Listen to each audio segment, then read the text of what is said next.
കർക്കിടക മാസത്തിലെ കറുത്ത വാവ് ദിവസം നല്ല മഴ. ഒരു 47 വയസ്സുള്ള ജലജ എന്ന് പറഞ്ഞൊരു സ്ത്രീ വീടിനകത്ത് കൊല്ലപ്പെട്ട നിലയിൽ കാണുന്നു. പ്രവാസിയുടെ ഭാര്യയാണ്. പുളിയൊക്കെ കഴിഞ്ഞ് നന്നായിട്ട് നിൽക്കുന്നു. ഇവൻ കള്ളു കുടിച്ചിട്ട് കയറി പിടിച്ചു. പോസ്റ്റ്മോർട്ടം സമയത്ത് ഇവരുടെ ശരീരത്തിൽ നിന്ന് മറ്റേ മദ്യത്തിൻ്റെ അംശമാണ്. ഒരാളൊന്ന് പറയുന്നുണ്ട്, പുതിയ ടീം ഇറങ്ങിയിട്ടുണ്ട് കേട്ടോ, വടക്കന്മാരാണ്. അപ്പോൾ നമുക്ക് അവരുടെ ബോഡി ലാംഗ്വേജ് കണ്ടാൽ തന്നെ അറിയാം ചെയ്തിട്ടുണ്ടെന്ന്. അങ്ങനെ അവർ പുറത്തേക്ക് ഇറങ്ങി ടാക്സി വെയിറ്റ് ചെയ്ത് നിൽക്കുകയാണ്, കാർ വെയിറ്റ് ചെയ്തിട്ട്. അപ്പോൾ ഞാൻ പുറത്തുനിന്ന് കൊണ്ടേ പൊട്ടി സഹിത്തേ പോലീസാണ്, സഹകരിച്ചാൽ മതി. ആദ്യമായിട്ട് ചെയ്യുന്ന ഒരു സംഭവമല്ലേ. അവൻ വെള്ളം മേടിച്ച് കുടിച്ചതിന് ശേഷം പിന്നെ ഒരു കരച്ചിലാണ്. പൊട്ടിക്കരഞ്ഞിട്ട് ഉണ്ടായ സംഭവങ്ങൾ പറയണം. കേരളം ഞെട്ടിയ പല കുറ്റകൃത്യങ്ങളിലും പ്രതി എവിടെ, കുറ്റവാളി എവിടെ എന്ന ചോദ്യത്തിന് ഉത്തരം കണ്ടെത്തുന്നത് പലപ്പോഴും കേരള പോലീസിനുള്ളിലെ പല സംവിധാനങ്ങളിലൂടെയാണ്. അത്തരത്തിൽ കേരള പോലീസിലെ ക്രൈംബ്രാഞ്ചിൽ സ്പെഷ്യൽ സ്ക്വാഡിൽ അംഗമായിരുന്ന കേരള പോലീസിലെ SI ആയി വിരമിച്ച മുഹമ്മദ് അഷ്റഫ് സാറാണ് നമ്മോടൊപ്പം ചേരുന്നത്. നമസ്കാരം സാർ. നമസ്കാരം. സാറിൻ്റെ ആദ്യത്തെ ജിഷ കൊലക്കേസ്, അതുപോലെ തന്നെ ഈ ഗോവിന്ദച്ചാമിയെ പിടികൂടിയത്, സൗമ്യ വധത്തിലെ ഗോവിന്ദച്ചാമിയെ പിടികൂടിയത്, അങ്ങനെയുള്ള പല വീഡിയോകൾ നമ്മൾ മുൻപ് ചെയ്തിട്ടുണ്ട്. അതൊക്കെ വലിയ രീതിയിൽ ആളുകൾ കണ്ടിട്ടുണ്ട്. അപ്പോൾ അത്തരത്തിൽ സാറിൻ്റെ കരിയറിൽ ഉണ്ടായിട്ടുള്ള അന്വേഷണത്തിൽ പൂർത്തീകരിക്കപ്പെട്ട ഒരു കേസിൻ്റെ വിശദാംശങ്ങളിലേക്കാണ് നമ്മൾ പോകുന്നത്. കരിയിലക്കുളങ്ങര ജലജ വധക്കേസ് 2015. അന്ന് ഞാൻ തൃശ്ശൂർ ജില്ലയിലെ സിറ്റി ക്രൈംബ്രാഞ്ചിൽ ജോലി ചെയ്തിരിക്കുന്നു. 2015 ഓഗസ്റ്റ് മാസം 13-ാം തീയതി ആലപ്പുഴ ജില്ലയിലെ കരിയിലക്കുളങ്ങര പോലീസ് സ്റ്റേഷൻ അതിർത്തിയിലെ ഒരു 47 വയസ്സുള്ള ജലജ എന്ന് പറഞ്ഞൊരു സ്ത്രീ വീടിനകത്ത് കൊല്ലപ്പെട്ട നിലയിൽ കാണപ്പെടുകയാണ്. ശരീരത്തിൽ, തലയിലും ശരീരത്തിലും വിവിധ ഭാഗങ്ങളിലൊക്കെ ആയിട്ട് ഗുരുതരമായ പരിക്കുകളേറ്റ് കിടപ്പുമുറിയിൽ താഴെ നിലത്ത് കൊല്ലപ്പെട്ട നിലയിൽ കാണുന്നു. അപ്പോൾ അവരെ കാണുന്നത് രാത്രി 12 മണിയോടെ ഇവിടെ കാണുന്നത്. അവരുടെ ഭർത്താവ് ഉണ്ട്, സുര എന്ന് പറയുന്നത്. ഭർത്താവ് സുര വിദേശത്താണ്. 2 മക്കളുണ്ട്, ആരോമലും പിന്നെ ഒരു പെൺകുട്ടി. ഇവർ രണ്ടുപേരും ചെന്നൈയിലാണ്. ഒരാൾ പഠിക്കുന്നു, ഒരാൾ വർക്ക് ചെയ്യുന്നു, IT മേഖലയിൽ വർക്ക് ചെയ്യുന്നവർ. അപ്പോൾ ഈ ജലജ ചെന്നൈയിലായിരുന്നു, മക്കളുടെ കൂടെ ചെന്നൈയിലായിരുന്നു. വീട് പൂട്ടിക്കിടക്കുകയായിരുന്നു.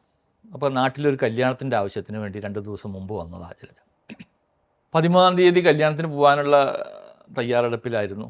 അപ്പോൾ ജലജയുടെ അവരുടെ കാറ്, വീട്ടിലെ കാറും അതേമാതിരിക്ക് മോട്ടോർ സൈക്കിളൊക്കെ ഈ ജലജയുടെ വീടിൻ്റെ അവിടെ നിന്ന് ഒരു 500 മീറ്റർ മാറിയിട്ടുള്ള കണ്ണൻ എന്ന് പറഞ്ഞ ഒരാളുടെ, അവൻ്റെ ഈ ആരോമലിൻ്റെ മകൻ ആരോമലിൻ്റെ ഉറ്റ സുഹൃത്താണ്. ഒരുപോലെ എന്ന് പറഞ്ഞാൽ നല്ല അത്രയും അടുത്ത സുഹൃത്തുക്കളായി ജീവിച്ചുകൊണ്ടിരുന്ന ആരോമലിൻ്റെ സുഹൃത്തിൻ്റെ വീട്ടിലായിരുന്നു, കണ്ണൻ്റെ വീട്ടിലായിരുന്നു കാറും മോട്ടോർ സൈക്കിളൊക്കെ ഇട്ട്. സ്വാഭാവികമായിട്ടും അന്ന് കല്യാണത്തിന് പോകേണ്ട ദിവസം, അന്ന് ഇതേ ഈ ഓഗസ്റ്റ് മാസം 13-ാം തീയതി കർക്കിടക മാസത്തിലെ കറുത്ത വാവ് ദിവസം, വാവ് ബലിയിടാൻ പോകുന്ന ദിവസമല്ലേ, ആ ദിവസം നല്ല മഴ. ജനങ്ങളൊക്കെ, കുറേ ആളുകളൊക്കെ വാവ് ബലിക്ക് വേണ്ടി പോയിരിക്കുന്ന, നാട്ടിലൊക്കെ പല ആളുകളും വാവ് ബലിക്കൊക്കെ പോയിരിക്കുന്നു. നല്ല മഴ പെയ്യുന്നു. ഒരു 11 മണിയോട് കൂടിയിട്ടാണ് ഈ സംഭവം നടക്കുന്നത്. അപ്പോൾ ഭർത്താവ് വിളിക്കുന്നുണ്ട്. ഒരു 10 മണി മുതൽ 11 മണി മുതൽ ഭർത്താവ് വിളിക്കുന്നുണ്ട്. ഭാര്യനെ കിട്ടുന്നില്ല. ലാൻഡ് ഫോണിൽ വിളിച്ചു, കിട്ടുന്നില്ല. മൊബൈൽ ഫോണിൽ വിളിച്ചു, കിട്ടുന്നില്ല. അപ്പോൾ ഒരു ഡ്യൂട്ടിയുടെ ഇടയിലാണ് ഒരു ഡ്യൂട്ടി. ഇടയ്ക്കിടയ്ക്ക് വീണ്ടും വിളിക്കുന്നു, കിട്ടുന്നില്ല. ഈ വിവരം മക്കളെ വിളിച്ചു പറഞ്ഞു, അമ്മയെ വിളിച്ച് കിട്ടുന്നില്ല, ലാൻഡ് ഫോണിലും കിട്ടുന്നില്ല, മൊബൈൽ ഫോണിലും കിട്ടുന്നില്ല, എന്താണെന്നറിയില്ല എന്ന് പറഞ്ഞു. അതങ്ങനെ അവർ ഡ്യൂട്ടി കഴിയും വീണ്ടും വന്നു. അങ്ങനെ വീണ്ടും പോയി വൈകുന്നേരമായി. അപ്പം മക്കൾ കണ്ണനെ വിളിച്ചു പറഞ്ഞു, ആരോമിൽ കണ്ണനെ വിളിച്ച് പറഞ്ഞു, കണ്ണ, അമ്മയെ വിളിച്ചിട്ട് കിട്ടുന്നില്ല, ഫോണിലും വിളിച്ചിട്ട് കിട്ടുന്നില്ല, ലാൻഡ് ഫോണിലും കിട്ടുന്നില്ല, ഒന്നും കിട്ടുന്നില്ല, നീ ഒന്ന് പോയി നോക്ക്. കണ്ണൻ വേറെ എന്തൊക്കെയോ ജോലി തിരക്കിൻ്റെ ഇടയിൽ കണ്ണൻ പുറത്തൊക്കെ ആയിരുന്നു. 2-3 പ്രാവശ്യമൊക്കെ കണ്ണനെ വിളിച്ച് പറഞ്ഞു. കണ്ണന് പോകാൻ പറ്റിയില്ല.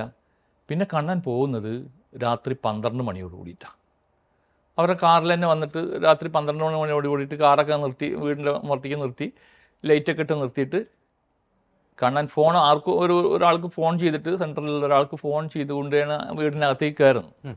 കണ്ണൻ കയറി വീട് തുറന്നു നോക്കുമ്പോഴാണ് ബെഡ്റൂമിനകത്ത് നിലത്ത് ഗുരുതരമായ പരിക്ക് പറ്റിയിട്ട് ഈ സ്ത്രീ മരണപ്പെട്ട് കിടക്കുന്നത്. അങ്ങനെയാണ് മരണവിവരം പുറം ലോകം അറിയുന്നത്. പുറം ലോകം അറിഞ്ഞു, വിവാദമായി. ആളുകളൊക്കെ ഓടിക്കൂടി, എല്ലാവരും ഓടിക്കൂടി വന്ന് ജലജാക്ക മരിച്ചു, ജലജാക്കനെ ആരോ കൊന്നിട്ടിരിക്കുന്നു എന്നുള്ള വാർത്ത കാട്ടുതീ പോലെ പടർന്നു. എല്ലാവരും അന്വേഷണം, പോലീസൊക്കെ ഉടനടി സ്ഥലത്തെത്തി വേണ്ട നടപടികളും കാര്യങ്ങളും, സീൻ ഗാർഡ് ചെയ്യലും കാര്യങ്ങളൊക്കെ ചെയ്തു. പക്ഷേ പക്ഷേ ശരീരത്തിൽ നിന്നുള്ള ആഭരണങ്ങൾ നഷ്ടപ്പെട്ടിരിക്കുന്നു. ഉടനെ തന്നെ വിവരം എല്ലാവരും അറിഞ്ഞു. അതൊരു പ്രത്യേകത എന്ന് വെച്ചിട്ടുണ്ടെങ്കിൽ ആ കരിയിലക്കുളങ്ങര പോലീസ് സ്റ്റേഷൻ ഈ സ്ഥലം എന്ന് പറഞ്ഞ ഇന്നത്തെ ആഭ്യന്തരമന്ത്രിയല്ലേ രമേശ് ഹരിപ്പാട് ചെന്നിത്തല, ഹരിപ്പാട് നിയോജകമണ്ഡലത്തിലെ 2014 ആഭ്യന്തരമന്ത്രി, ഇന്നത്തെ ആഭ്യന്തരമന്ത്രി രമേശ് ചെന്നിത്തലയുടെ സാറിൻ്റെ മണ്ഡലത്തിലായിരുന്നു. അതുകൊണ്ട് തന്നെ അതിന് പ്രത്യേകതകളുണ്ട്. ഒരു ആഭ്യന്തര വകുപ്പ് മന്ത്രിയുടെ മണ്ഡലത്തിൽ ഇത്രയും പ്രമാദമായ ഒരു കേസ്, കൊലപാതക കേസ് ഉണ്ടാകുന്നതാണ്.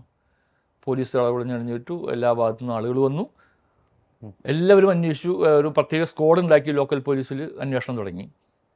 എല്ലാ ഉന്നത ഉദ്യോഗസ്ഥരും വന്ന് അതിന് നേതൃത്വം നടത്തി അതിന് വേണ്ട കാര്യങ്ങളൊക്കെ ചെയ്ത് അന്വേഷണം തുടങ്ങിയിട്ടും യാതൊരു തുമ്പും കിട്ടിയില്ല. ഒക്ടോബർ മാസമായപ്പോൾ കേസ് ക്രൈംബ്രാഞ്ചിന് കൈമാറി. ആ വർഷം ഒക്ടോബറിൽ ക്രൈംബ്രാഞ്ചിന് കൈമാറി. പിന്നെ ആലപ്പുഴ ക്രൈംബ്രാഞ്ച് അന്വേഷിച്ചു. ആലപ്പുഴ ക്രൈംബ്രാഞ്ച് അന്വേഷിക്കുന്നുണ്ടെങ്കിൽ തന്നെ സംസ്ഥാനത്തെ എല്ലാ ഉന്നത ഉദ്യോഗസ്ഥരും, മിക്കവാറും ഞാൻ അറിഞ്ഞിടത്തോളം എല്ലാ ഉന്നത ഉദ്യോഗസ്ഥരും സ്ഥലത്ത് വന്നിട്ട് കേസിന് വേണ്ട അന്വേഷണം നടത്തും കാര്യങ്ങളൊക്കെ ചെയ്തിട്ടുണ്ട്. IPS നിലവിലുള്ള എല്ലാ ഉദ്യോഗസ്ഥരും. പക്ഷേ യാതൊരു രക്ഷയുണ്ട്. അപ്പോഴേക്കും പുതിയ സർക്കാർ വന്നു 2016. കേസ് എങ്ങും എത്താത്തതിന് പേരിൽ ഇഷ്ടം ഹർത്താലുകളുണ്ടായി, സമരങ്ങളുണ്ടായി, മറ്റേ ഈ വഴിതടയലുണ്ടായി. അങ്ങനെ വല്ലാത്ത സെൻസേഷണലായ കേസായി. ആര് കൊന്നു, എന്തിനു കൊന്നു. ആ നാട്ടിലുള്ള ഒരുവിധ ആളുകളൊക്കെ പോലീസ് വിളിച്ച് ചോദ്യം ചെയ്തിട്ടുണ്ട്. പലരും ദിവസങ്ങളോളം കസ്റ്റഡിയിൽ വെച്ച് ചോദ്യം ചെയ്തിട്ടുണ്ട്. അവരുമായി ബന്ധപ്പെട്ട ആളുകളുണ്ട്, കുടുംബവുമായി ബന്ധപ്പെട്ട ആളുകളെ. അതുപോലെ തന്നെ ആ നാട്ടിലെ കുറ്റകൃത്യത്തിൽ ഉൾപ്പെട്ടിട്ടുള്ള പഴയ മോഷണ കേസുകളിലൊക്കെ പെട്ടിട്ടുള്ള അതുപോലുള്ള ക്രിമിനൽസിനെയൊക്കെ ക്രിമിനൽ പശ്ചാത്തലമുള്ള ആളുകളെയൊക്കെ വിളിച്ച് ദിവസങ്ങളോളം ചോദ്യം ചെയ്യലും അങ്ങനെ കാര്യങ്ങളൊക്കെ ഉണ്ടായിട്ടുണ്ട്. പക്ഷേ യാതൊരു തുമ്പും കിട്ടി. പക്ഷേ പിന്നീടെല്ലാം കുറേ ആളുകളെ നുണപരിശോധനയ്ക്ക് അയച്ചു, DNA പരിശോധനയ്ക്ക് കുറേ ആളുകൾ എടുത്തു, രക്ഷയും കിട്ടിയില്ല. കണ്ണനിൽ ഫോക്കസ് ചെയ്ത് അന്വേഷണം തകൃതിയായിരുന്നു. കണ്ണനെയൊക്കെ 2-3 പരിശോധനയൊക്കെ നടത്തി കണ്ണനെ അറസ്റ്റ് ചെയ്യുന്ന വക്കിലേക്ക് വരെ കാര്യങ്ങൾ നീങ്ങിക്കൊണ്ടിരിക്കുക. കണ്ണൻ്റെ മൊഴിയിലുള്ള വൈരുദ്ധ്യങ്ങൾ അത് ഇതെന്നൊക്കെ പറഞ്ഞിട്ടാണ് നമ്മളപ്പോൾ ഞാൻ അന്ന് തൃശ്ശൂരാണ് വർക്ക് ചെയ്തത്. 2017 ഈ കേസ് CBIക്ക് ഓർഡറായി. CBIക്ക് കൊടുക്കാൻ വേണ്ടി കേരള പോലീസ് അന്വേഷിച്ചിട്ട് ഒരു ഉത്തരം കിട്ടിയില്ല. CBIക്ക് കൊടുക്കാൻ വേണ്ടി തീരുമാനമായി. തത്വത്തിൽ സർക്കാർ തീരുമാനിച്ചതിന് ശേഷം ആണ് തോന്നുന്നു ആ CBIക്ക് കൊടുക്കാനുള്ള ഉത്തരവൊന്ന് ഫ്രീസ് ചെയ്തതിന് ശേഷം സ്പെഷ്യൽ സ്ക്വാഡിനെ അന്വേഷിപ്പിച്ചു നോക്കാം ക്രൈംബ്രാഞ്ചിലെ എന്ന് പറഞ്ഞിട്ടാണ് സർക്കാർ ഉത്തരവ് ഇറക്കിയിട്ടാണ് CBI അന്വേഷണം ഒന്നും നടക്കാത്തതിന് അത് പിന്നെ ഫ്രീസ് ചെയ്തു. അതിന് ഒരു കൊടുക്കാമെന്നുള്ള ഒരു തത്വത്തിൽ അംഗീകാരമൊക്കെ ഉണ്ടായതിന് ശേഷം കൊടുത്തില്ല. അപ്പോൾ ഒന്നുകൂടിയും ഒരു കേരള പോലീസ് തന്നെ അവസാന ശ്രമങ്ങൾ ഒന്നുകൂടി നോക്കാം എന്ന് കരുതിയിട്ടാണ് വീണ്ടും ക്രൈംബ്രാഞ്ചിൽ സ്പെഷ്യൽ ടീമിനെ അന്വേഷണത്തിന് നിയോഗിക്കാൻ വേണ്ടി തീരുമാനിച്ചു. അങ്ങനെ നമ്മുടെ ഇപ്പോഴത്തെ DGP ശ്രീജിത്ത് സാറിൻ്റെ മേൽനോട്ടത്തിൽ അന്നത്തെ Ernakulam crime branch SP Sudarshan sir IPS അദ്ദേഹമാണ് അന്വേഷണ ഉദ്യോഗസ്ഥൻ. സുദർശൻ സാറിൻ്റെ കൂടെ ഞാൻ നിരവധി കേസുകളിൽ അന്വേഷണ സംഘത്തിലുണ്ടായിരുന്നതാണ്. ജിഷ കേസ്, അതേമാതിരിക്ക് തൃശ്ശൂർ ജില്ലയിലെ വിവിധ ദേശങ്ങൾ. അപ്പോൾ അത് മുതലേ എനിക്ക് നല്ല ബന്ധമുള്ള ഉദ്യോഗസ്ഥനാണ്. അപ്പോൾ എല്ലാം നമുക്ക് കാര്യങ്ങളൊക്കെ വളരെ ക്ലിയറായിട്ട് പറയാനും പറഞ്ഞു തരാനും കാര്യങ്ങൾ ചെയ്യാനൊക്കെ നല്ല. അപ്പോൾ ആ സുദർശൻ സാർ അന്വേഷണ ഉദ്യോഗസ്ഥനായി ഒരു അന്വേഷണ സംഘത്തെ രൂപീകരിച്ചു. ആ അന്വേഷണ സംഘത്തിലാണ് ഞാനുണ്ടായിരുന്നു. അന്ന് ജിഷ കേസിലെൻ്റെ കൂടെ ഉണ്ടായിരുന്ന സുനിൽ, ഹബീബ്, പിന്നെ കൊടുങ്ങല്ലൂരുകാരനായ ഒരു സൂരജ്. ഞങ്ങൾ തൃശ്ശൂർ ജില്ലയിൽ നിന്ന് 4 പേരും, ഇവിടെ നാട്ടുകാരായിട്ട് 2 പേരും. ഞങ്ങൾക്ക് സ്ഥലങ്ങളൊന്നും അറിയില്ലല്ലോ. അപ്പോൾ അതിന് ഞങ്ങൾ മുൻ അന്വേഷണ സംഘത്തിലുണ്ടായിരുന്ന നാട്ടുകാരായിട്ടുള്ള ഒരു ഷാനവാസ്, ഒരു സുരേഷ്, 2 പേര്. പിന്നെ സൈബർ കൈകാര്യം അന്ന് ചെയ്തിരുന്നത്, പഴയ കാലത്ത് ചെയ്തിരുന്ന മനോജ് എന്ന് പറഞ്ഞാൽ കണ്ണൂർ ഉള്ള സൈബറിൻ്റെ ബന്ധപ്പെട്ട് അത്രയും ആയിട്ടുള്ളൊരു ടീമിനെ ഫോം ചെയ്തു. സർക്കാർ ഉത്തരവിറങ്ങി ഇതിൻ്റെ അന്വേഷണത്തിന് വേണ്ടിയിട്ട്. ഉത്തരവ് കൈ പറ്റി വിടുമ്പോൾ ഞങ്ങൾ സ്വാഭാവികമായിട്ട് സാധാരണ ഞങ്ങൾ പോരുന്ന പോലെ ഞങ്ങളുടെ കൊട്ടയും കെട്ടക്കയിൽ എടുക്കുക എന്ന് പറഞ്ഞാൽ എനിക്ക് ഒരു ദീർഘമായിട്ടുള്ള താമസത്തിന് വേണ്ടിയിട്ട് സാധനങ്ങളൊക്കെ ആയിട്ട് നേരെ അവിടെ നിന്ന് പുറപ്പെട്ടു. റിപ്പോർട്ട് ചെയ്തു, എറണാകുളത്ത് വന്ന് റിപ്പോർട്ട് ചെയ്തു. ഞങ്ങൾക്ക് അന്വേഷണത്തിന് പോകും ഒരു കാറ്, സാധാരണ ക്രൈംബ്രാഞ്ചിൽ ഉണ്ടാകുന്ന അറിയില്ല, അതുകൊണ്ട് ഒരു നമ്പറിലൊക്കെ വ്യത്യാസമുള്ള പോലീസിൻ്റെ യാതൊരു ചിഹ്നങ്ങളും കാര്യങ്ങളും ഇല്ലാത്ത ഒരു പ്രൈവറ്റ് കാർ, സാധാരണ വ്യക്തി ഉപയോഗിക്കുന്ന ഒരു കാർ. അങ്ങനെയാണ് ഡിപ്പാർട്ട്മെൻറ്റിൽ അങ്ങനെ വാഹനങ്ങളുണ്ട്. നമുക്ക് സ്പെഷ്യൽ അന്വേഷണത്തിനൊക്കെ പോകുമ്പോൾ ആളുകളെ അറിയാതിരിക്കാനും പോലീസെല്ലാം അറിയാതിരിക്കാനൊക്കെ ആയിട്ടുള്ള വാഹനങ്ങളുണ്ട്. അപ്പോൾ അങ്ങനത്തെ ഒരു കാറും കിട്ടി. ടീം ഞങ്ങൾ അവിടെ നിന്ന് പുറപ്പെട്ടു. നേരെ ആദ്യം വന്ന് കുറച്ച് ദിവസം മാവേലിക്കര റെസ്റ്റ് ഹൗസിൽ താമസിച്ചു. റെസ്റ്റ് ഹൗസിൽ താമസം പിന്നെ വാടകയും കാര്യങ്ങളൊക്കെ ബുദ്ധിമുട്ടായതിൻ്റെ പേരിൽ കുറച്ച് താമസിക്കില്ല. അങ്ങനെ റെസ്റ്റ് ഹൗസിൽ നമുക്ക് ഓപ്പണായി താമസിച്ചിട്ട് നമ്മുടെ അന്വേഷണം മുന്നോട്ട് അങ്ങനെ അധികം പോകാൻ പറ്റില്ല. കുറച്ച് കാലമൊക്കെ അവിടെ താമസിച്ചതിന് ശേഷം ഞങ്ങൾ കൊല്ലം ജില്ലയുടെ ബോർഡറിൽ ആലപ്പുഴയും ഞങ്ങൾ അറിയാതിരിക്കരുത് അവിടെ ഒരു വീട് വാടകയ്ക്ക് എടുത്ത് ഉൾപ്രദേശത്ത് ഞങ്ങൾ താമസം അങ്ങോട്ട് മാറ്റി. ഞങ്ങൾ എല്ലാവരും താമസം. അപ്പോൾ അവിടെ ചെന്ന് കഴിഞ്ഞ് പിന്നെ ദിവസങ്ങളോളം നമ്മൾ അവിടെ തന്നെ ആയിരിക്കും, രാവും പകലും ഇതിൻ്റെ അന്വേഷണവുമായി ബന്ധപ്പെട്ടിട്ട്. ഒരു 15 ദിവസം കൂടുമ്പോഴോ ആഴ്ചയിൽ ഒരിക്കലോ അല്ലെങ്കിൽ വീക്കെൻഡിലോ അങ്ങനെ ഇനി 15 ദിവസം കൂടുമ്പോഴേക്കും മിക്കവാറും വീട്ടിലേക്ക് എത്താറുള്ളൂ. അപ്പോൾ അവിടെ താമസമായി. ആദ്യം ഞങ്ങൾ ചെയ്യുന്നതെന്ന് വെച്ചിട്ടുണ്ടെങ്കിൽ സാധാരണ എല്ലാ കേസിലും കേസ് ഫയൽ പഠിക്കണം. കേസ് ഫയൽ പഠിച്ചാലേ നമുക്ക് മുന്നോട്ട് പോകാൻ പറ്റുള്ളൂ. അപ്പോൾ അതൊരു 4 ഓളിയായിട്ടുണ്ട് കേസ് ഫയൽ. ഒരു ഓളിയം ഇത്ര ബൈൻഡ് ചെയ്തിട്ടുള്ള വലിയ ഫയലാണ്. അപ്പോൾ ഞങ്ങൾ ആദ്യം അതെല്ലാം ഡിജിറ്റലായിരിക്കും കേസ് ഫയൽ പഠിക്കാൻ വേണ്ടി. ഓരോ കാര്യങ്ങളും ഡോക്യുമെൻറ്റ്സുകൾ ഉണ്ടാവുമല്ലോ, ഓരോ മഹസറുകൾ ഉണ്ടാവും, FIR ഉണ്ടാവും, ഷീസർ മാസ്റ്റർ, സീൻ മാസ്റ്റർ തുടങ്ങിയിട്ടുള്ള ഒരുപാട് മഹസറുകളുണ്ടാവും. അങ്ങനെ ആ മാസ്റ്ററുകളൊക്കെ നമ്മൾ ഓരോന്നും ഡേറ്റ് ബാർ വെച്ചിട്ടൊക്കെ കമ്പ്യൂട്ടറിൽ കയറ്റും. മൊഴികളെല്ലാം ഒരുപാട് നൂറുകണക്കിന് ആളുകളുടെ മൊഴിയെടുത്തിട്ടുണ്ട്. നൂറുകണക്കിന് ആളുകളുടെ മൊഴിയെടുത്തിട്ടുണ്ട്. ആ നാട്ടിലുള്ള ഒരുവിധം മിക്കവാറും ആളുകളുടെയൊക്കെ മൊഴിയെടുത്തിട്ടുണ്ട്. സംശയമുള്ളവരുടെയൊക്കെ കോൾ ഡീറ്റെയിൽസുകൾ എടുത്തിട്ടുണ്ട്. അതിന് പുറമെ ആ നാട്ടിലെ ആ ലൊക്കേഷനിലുള്ളതും പരിസരത്തെ ലൊക്കേഷനിലൊക്കെ ടവർ ഡംപ് എടുത്തിട്ടുണ്ട്. ഒരു ടവർ ഡംപ് പറഞ്ഞാൽ ആ മൊബൈൽ ടവറില്ലേ, ആ ടവറിൻ്റെ കീഴിൽ അന്നത്തെ ദിവസം അതിന് പരിസരത്തെ ദിവസങ്ങളിലൊക്കെ വന്നിട്ടുള്ള ലക്ഷക്കണക്കിന് നമ്പറുകളുടെ ക്രൈം നടക്കുന്ന സമയത്തുള്ള ആ നമ്പറുകളുടെ മൊത്തം ഡീറ്റെയിൽസ് എടുത്തിട്ടുണ്ട്. അപ്പോൾ ഒരു ബൾക്ക് ഡാറ്റയാണ് എല്ലാം കൂടി. അതിനൊക്കെ നമ്മൾ നമ്മുടേതായ രീതിയിൽ നമ്മൾ ഓക്കെ അത് ചെയ്യുമ്പോൾ എന്ന് വെച്ചിട്ടുണ്ടെങ്കിൽ ഓരോ മൊഴികളും ഞങ്ങളിങ്ങനെ വായിക്കും. ഒരാൾ മൊഴി വായിക്കും. അപ്പോൾ നമുക്ക് കേൾക്കുന്ന ആളുകൾക്ക് അതൊക്കെ ആ മൊഴി എന്താണ് പറഞ്ഞത്, അത് അയാളെ ചോദ്യം ചെയ്ത സമയം 2 ടീം ചോദ്യം ചെയ്തിട്ടുണ്ടല്ലോ. ഒന്ന് ക്രൈംബ്രാഞ്ച് ചോദ്യം ചെയ്തിട്ടുണ്ടാവും, ലോക്കൽ പോലീസ്. 2 മൊഴികളൊക്കെ ചിലപ്പോൾ ഉണ്ടാവും. 2, 3, 4 മൊഴികളൊക്കെ ഉണ്ട് ഓരോരുത്തർ. അപ്പോൾ ഡേറ്റ് വാറൊക്കെ വെച്ച് എഴുതിയിട്ട് എല്ലാ മൊഴികളും അങ്ങനെ സോർട്ട് ചെയ്ത് അതിൻ്റെ ഒരു സംശയത്തെ ചെറിയൊരു ഭാഗം എന്താണ് അവൻ പറഞ്ഞിരിക്കുന്നത്, അവൻ ആരാണ്, മരിച്ച ആളുമായി ബന്ധപ്പെട്ടിട്ട് ആളുമായിട്ട് എന്ത് ബന്ധം, അതൊക്കെ ഒരു ചെറിയ നോട്ടാക്കി എഴുതിയിട്ട് അങ്ങനെ ഒരു ഡീറ്റെയിൽ ആയിട്ട് ഞങ്ങളൊരു 3 മാസം എടുത്തു പഠിക്കാൻ മാത്രമല്ലോ, ഓരോ മൊഴികളും വായിച്ച് ഇതിനൊക്കെ അതിലേക്ക് ആക്കുകയും ചെയ്യണം. ആ CDRകളൊക്കെ പരിശോധിക്കും വേണ്ടേ. ഇതിനൊക്കെ പുറമെ മിക്കവാറും സമയങ്ങളിൽ നമ്മൾ പുറത്തായിരിക്കും കേട്ടോ. കുറേ ഇതിങ്ങനെ കണ്ടിന്യൂ ആയിട്ട് 3 മാസം ഇതിങ്ങനെ ചെയ്യല്ല. അതിൻ്റെ ഇടയിൽ നമ്മൾ ഫീൽഡിൽ വർക്ക് ചെയ്യും. ഫീൽഡിൽ പോകുമ്പോൾ ആർക്കും അറിയില്ല, ആളുകൾക്കൊന്നും അറിയില്ല. നമ്മളങ്ങനെ കുറേ ഭാഗങ്ങളിലൊക്കെ അന്വേഷിച്ച് അങ്ങനെ ചില സമയത്ത് വീടുകളിൽ കയറും. ചിലർക്ക് പോലീസാണെന്ന് അറിയും, ചിലർക്ക് പോലീസാണെന്ന് അറിയില്ല. അങ്ങനെ ഒരു ഇതിലാണ് നടക്കുന്നത്. ചിലപ്പോൾ കള്ള് ഷാപ്പിലുകളൊക്കെ പോയിരിക്കും, ചായക്കടയിൽ പോയിരിക്കും. ഇവിടെ എല്ലാ ഭാഗത്തുമാണല്ലോ ഇതിൽ ഇൻഫർമേഷൻ കളക്ട് ചെയ്യാൻ പറ്റും. എവിടെന്നാ കിട്ടാന്നറിയില്ല. പലവിധ ആളുകളുടെ കൂടെ അങ്ങനെ ഇരിക്കും. ഒരു ദിവസം എനിക്ക് തന്നെ ഒരു അനുഭവം, ഞാൻ ചായക്കടയിൽ പോയിരിക്കുക.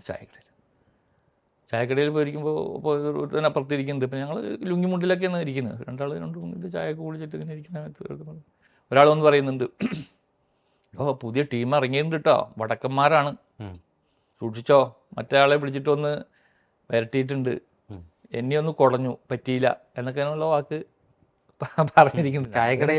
ചായക്കടയിൽ കുറേ കക്ഷികൾ വരും. അപ്പോൾ അങ്ങനെ കള്ള് ഷാപ്പിലും ചായക്കടയിലൊക്കെയാണ്. ഞാനൊരു ചെറിയൊരു എക്സാമ്പിൾ പറഞ്ഞു മാത്രമേ ഉള്ളൂ. വടക്കന്മാരാണെന്നൊക്കെ പറഞ്ഞു. അപ്പോൾ അവർ നമ്മൾ വടക്കുന്ന് ഭാഗത്തുനിന്ന് വന്നവരല്ലേ, തൃശ്ശൂരിൻ്റെ ഭാഗത്ത് ഞങ്ങളൊക്കെ ഇവന് എൻ്റെയൊക്കെ വള്ളുവനാടൻ എല്ലാം ഒരു സ്ലാങ് ആണല്ലോ. അപ്പോൾ അതൊക്കെ കേട്ടിട്ടായിരിക്കണം. അപ്പോൾ അങ്ങനെയൊക്കെയുള്ള അങ്ങനെ ഫീൽഡിൽ മൊത്തം വർക്ക് ചെയ്യുന്നുണ്ട്. ഇതൊക്കെ കളക്ട് ചെയ്യുകയും ചെയ്തു. അങ്ങനെ മാസങ്ങൾ കുറേ കഴിഞ്ഞു. കുറേ ആളുകളെ നമ്മൾ വിളിച്ച് ചോദിക്കുക, അവരുടെ വീടുകളിലൊക്കെ പോയി അങ്ങനെ അന്വേഷണം നടത്തുക. അങ്ങനെ അവരുടെ ഒരു ഭാഗമായിട്ട് ജനങ്ങൾക്ക് ബുദ്ധിമുട്ടില്ലാത്തത്, ആരും വിളിച്ചു വരുത്തി ഹരാസ് ചെയ്യുക അല്ലെങ്കിൽ ചോദ്യം ചെയ്ത് പേടിപ്പിക്കുക, അങ്ങനെയുള്ള കാര്യങ്ങളൊന്നുമില്ല. പണ്ടേ നമ്മുടെ ആ അന്വേഷണ രീതി അങ്ങനെയാണ്. നമുക്ക് എന്തെങ്കിലും കാര്യമായിട്ട് സംശയം ഉണ്ടെങ്കിൽ മാത്രമേ അങ്ങനെ ചെയ്യേണ്ടുള്ളൂ. അല്ലെങ്കിൽ വൈരുദ്ധ്യങ്ങൾ, മൊഴിയിലുള്ള വൈരുദ്ധ്യങ്ങളോ കാര്യങ്ങൾ. അപ്പോൾ അവിടെ നിന്ന് ഈ കേസുമായി ബന്ധപ്പെട്ട് കുറേ ആൾക്കാർ 1-2 ആളുകൾ എസ്കേപ്പ് ആയിട്ടുണ്ട്, ക്രിമിനൽ പശ്ചാത്തലമുള്ള ആളുകൾ. കാരണം അവൻ ഈ കേസുമായി ബന്ധപ്പെട്ടിട്ട് പലപ്പോഴും വിളിച്ച് ചോദ്യം ചെയ്തിട്ടും നിരവധി ദിവസങ്ങളിലൊക്കെ ചോദ്യം ചെയ്തിട്ടൊക്കെ അങ്ങനെ പേടിച്ച് അവസാനം പോയിട്ടുള്ള 1-2 ആളുകൾ. അവർ കാരണം അതിന് കാരണമുണ്ട്. ആളുടെ ആ ക്രിമിനൽ പശ്ചാത്തലമുള്ള ആ മോഷണ കേസിലൊക്കെ പ്രതിയായിട്ടുള്ള അവരുടെ ലൊക്കേഷൻ ഈ സംഭവ സമയം അവിടെ ഉണ്ട്. അയാൾ അതിലെ സൈക്കിളിൽ സൈക്കിളിൽ അതിൽ പോയതാണ്. അവൻ എസ്കേപ്പ് ആയിരുന്നു, അവൻ എവിടെയെന്നുള്ള അറിയില്ല. അപ്പോൾ അങ്ങനെയുള്ള കുറേ അന്വേഷണങ്ങളൊക്കെ ആയിട്ട് ആളെ അന്വേഷിച്ച് പോയി അവസാനം ഞങ്ങൾ തമിഴ്നാട്ടിൽ നിന്ന് ആളെ കണ്ടെത്തി. അപ്പം അങ്ങനെ ദിവസങ്ങൾ ഇങ്ങനെ കടന്നു പോകും. ഇയാളല്ല ചെയ്തത്. ഇല്ല, എന്നാലും നമ്മൾ അങ്ങനെ ഒരാളെ എസ്കേപ്പ് ആയിട്ടുണ്ടെങ്കിൽ അറിയണ്ടേ. അവനെ പലപ്പോഴും ലോക്കൽ പോലീസും ക്രൈം ബ്രാഞ്ചൊക്കെ ചോദ്യം ചെയ്തിട്ടുള്ളതാണ് സാറേ, ഇപ്പോൾ അവനെ കാണുന്നില്ല എന്നൊക്കെ നാട്ടുകാർ ആളുകൾ നമ്മൾ അറിയുമ്പോൾ അവരന്വേഷിച്ച് പോകണ്ടേ എന്താണ് മുങ്ങാൻ. അവർ തമിഴ്നാട് കന്യാകുമാരിക്ക് അടുത്തുനിന്ന് ഒരു ഗ്രാമത്തിൽ നിന്ന് നമ്മൾ കണ്ടെത്തി അവനെ ചോദ്യം ചെയ്ത് കാര്യങ്ങളൊക്കെ ഇപ്പോൾ അവൻ പേടിച്ച് വിറച്ച് ഇവിടുന്ന് പോയതാണ്. അങ്ങനെയുള്ള കണ്ടീഷനില്ല. അവനൊരു സ്ത്രീയായിട്ട് കുടുംബമായിട്ട് അവിടെ ജീവിച്ചു വരികയാണ്.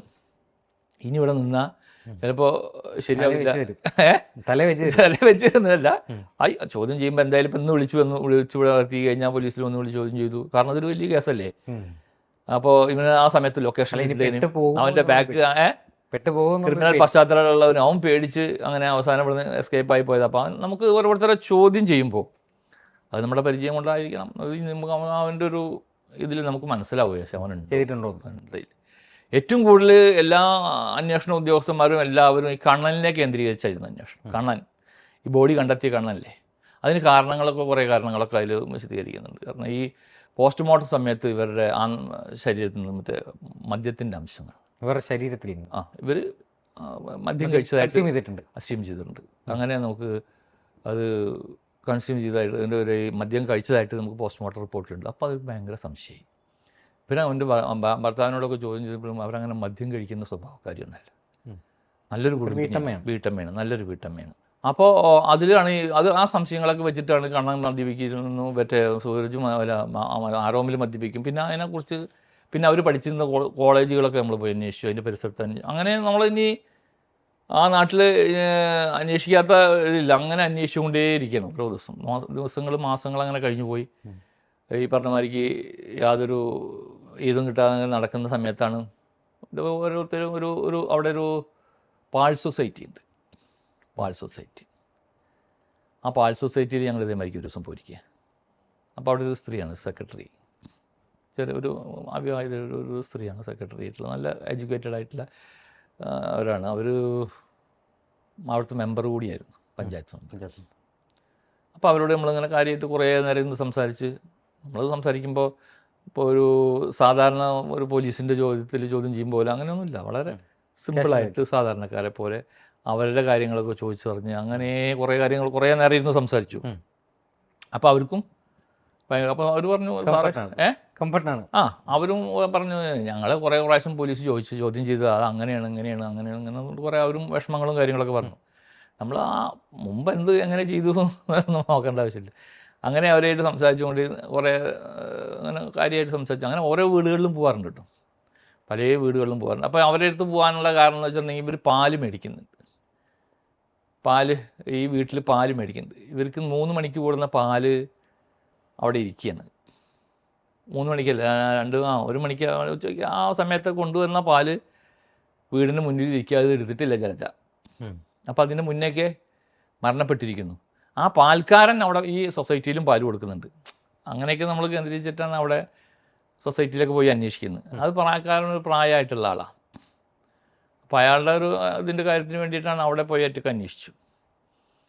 അങ്ങനെ ദിവസങ്ങൾ കഴിഞ്ഞ് പോയിട്ട് ഒരു ദിവസം വരെ ഈ സ്ത്രീയെ അല്ലെങ്കിൽ ഈ പാൽ സൊസൈറ്റിയിലെ സെക്രട്ടറി അവരുടെ അന്വേഷണം കഴിഞ്ഞതിന് ശേഷം ഞങ്ങൾ അന്നത്തെ ദിവസം പോയി. അന്നൊരു വീക്കെൻഡിൽ വീട്ടിൽ പോയ സമയത്താണ് ഇവരുടെ വിളി വരുന്നത് എനിക്ക്. സാർ എവിടെയാണ്? സാർ ഞാൻ നാട്ടിലാണ്, വീട്ടിലേക്ക് വന്നിരിക്കുകയാണ്, എനിക്ക് സാറിനെ ഒന്ന് കാണണം, കുറച്ച് കാര്യങ്ങൾ പറയാനുണ്ട്. പാൽ സൊസൈറ്റിയിലാണ്. ആയിക്കോട്ടെ വരാം, ഞാൻ അടുത്ത തിങ്കളാഴ്ച വരുന്നുണ്ടല്ലോ. അപ്പം അന്ന് ഞങ്ങൾ ശനിയാഴ്ച വൈകുന്നേരമായിട്ട് വീട്ടിൽ പോയി. അങ്ങനെ അന്ന് തിങ്കളാഴ്ച പറഞ്ഞു ഞങ്ങൾ വന്ന് മാവേലിക്കര ട്രെയിൻ ഇറങ്ങി അങ്ങനെ വന്ന് നേരെ റൂമിലൊക്കെ വന്ന് പിന്നെ വണ്ടി എടുത്തിട്ട് ഇവരടുത്ത് കാണാൻ വേണ്ടി പോയി. അപ്പോൾ അവർ പറഞ്ഞു സാർ വേറെ ഒന്നുമില്ല സാർ, എൻ്റെ മനസ്സിൽ തോന്നിയ സംശയത്തിന് ആധാരമായിട്ട് പ്രത്യേകിച്ചൊന്നുമില്ല. ഇവരുടെ ഒരു അമ്മാവനുണ്ട്, ഈ കൊല്ലപ്പെട്ട സ്ത്രീയുടെ ജലജയുടെ ഭർത്താവിൻ്റെ അമ്മാവൻ. അതിനൊരു മകനുണ്ട് രാജു വിദേശത്തായിരുന്നു. ഇവരുടെ വീട്ടിൽ കിടന്നിട്ടാണ് വളർന്നത് രാജു. അപ്പോൾ അവർ വിദേശത്താണ്. അപ്പോൾ നാട്ടിലിപ്പോൾ വന്നിട്ടേ ഉള്ളൂ രാജു. ആ രാജുവിൻ്റെ വീടിൻ്റെ അടുത്ത് ഒരു സജിത്ത് എന്ന് പറഞ്ഞിട്ട് ഒരുത്തുണ്ട്, സ്റ്റുഡിയോ നടത്തുക. മറ്റേ നല്ല രീതിയിൽ വലിയൊരു സ്റ്റുഡിയോ നടത്തുന്നു. അവരുടെ ഭാര്യ വിദേശത്ത് നേഴ്സൊക്കെയാണ്. തിരക്കിലില്ലാത്ത കുടുംബം, വീട്ടിൽ AC ഉണ്ട്, കാറുണ്ട്, അങ്ങനത്തെ ഒരു സെറ്റപ്പിൽ ജീവിക്കുന്ന ഒരു ഒരാളാണ്. സ്റ്റുഡിയോ നടത്തുന്ന ഫോട്ടോഗ്രാഫർ ആയിട്ട് കുഴപ്പമില്ലാതെ ജീവിച്ചു വരുന്ന, ക്രിമിനൽ പശ്ചാത്തലമൊന്നുമില്ല.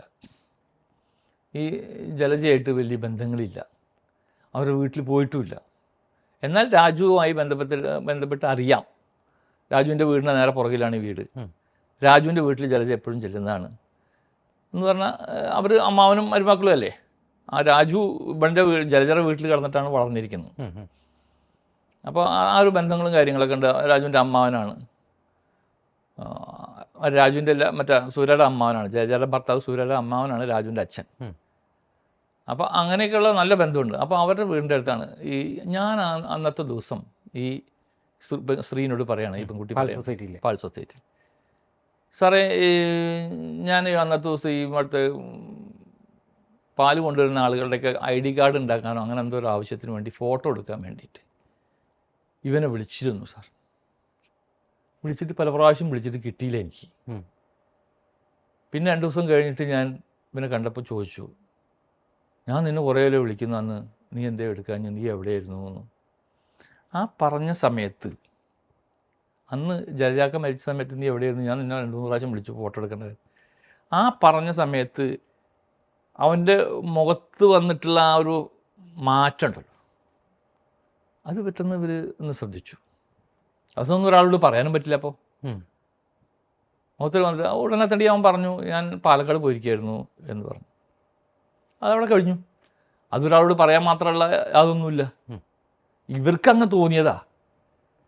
മുമ്പും പോലീസ്, ക്രൈംബ്രാഞ്ചും ലോക്കൽ പോലീസൊക്കെ വന്ന് അന്വേഷിക്കാൻ വന്നിട്ടുണ്ട്. ഇതൊക്കെ അവർക്ക് അറിയാം. പക്ഷെ അവരങ്ങനെ പറഞ്ഞിട്ടില്ല, ഇതൊന്നും ഓർമ്മയില്ല എന്നേ. അത്ര ഗൗരവമുള്ള കാര്യമല്ലല്ലോ.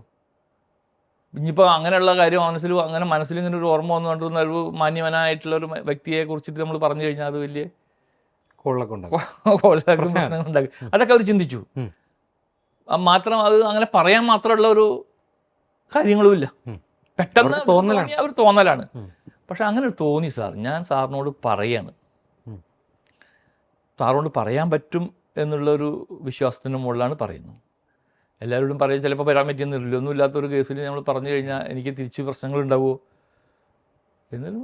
അപ്പോൾ അവർ വിട്ട് ബന്ധങ്ങളൊന്നുമില്ല. എന്നാൽ രാജുവിൻ്റെ വീടിൻ്റെ അടുത്താണ് സാറേ ഇവരുടെ വീട്, ഒന്ന് അന്വേഷിച്ചു നോക്കൂ, അത്രമാത്രം ഒരു വാക്ക് പറഞ്ഞു. അപ്പോൾ അത് പറഞ്ഞപ്പോൾ ഞങ്ങൾ നേരെ അന്ന് റൂമിൽ, വൈകുന്നേരം റൂമിൽ ശരിയെന്ന് പറഞ്ഞു. നമ്മൾ അത്ര കാര്യമാക്കിയിട്ടില്ല. അത് കഴിഞ്ഞ് ഫീൽഡിലെ അന്വേഷണങ്ങൾ ഇങ്ങനെ കഴിഞ്ഞ് കഴിഞ്ഞാൽ വൈകുന്നേരം റൂമിലെത്തുക.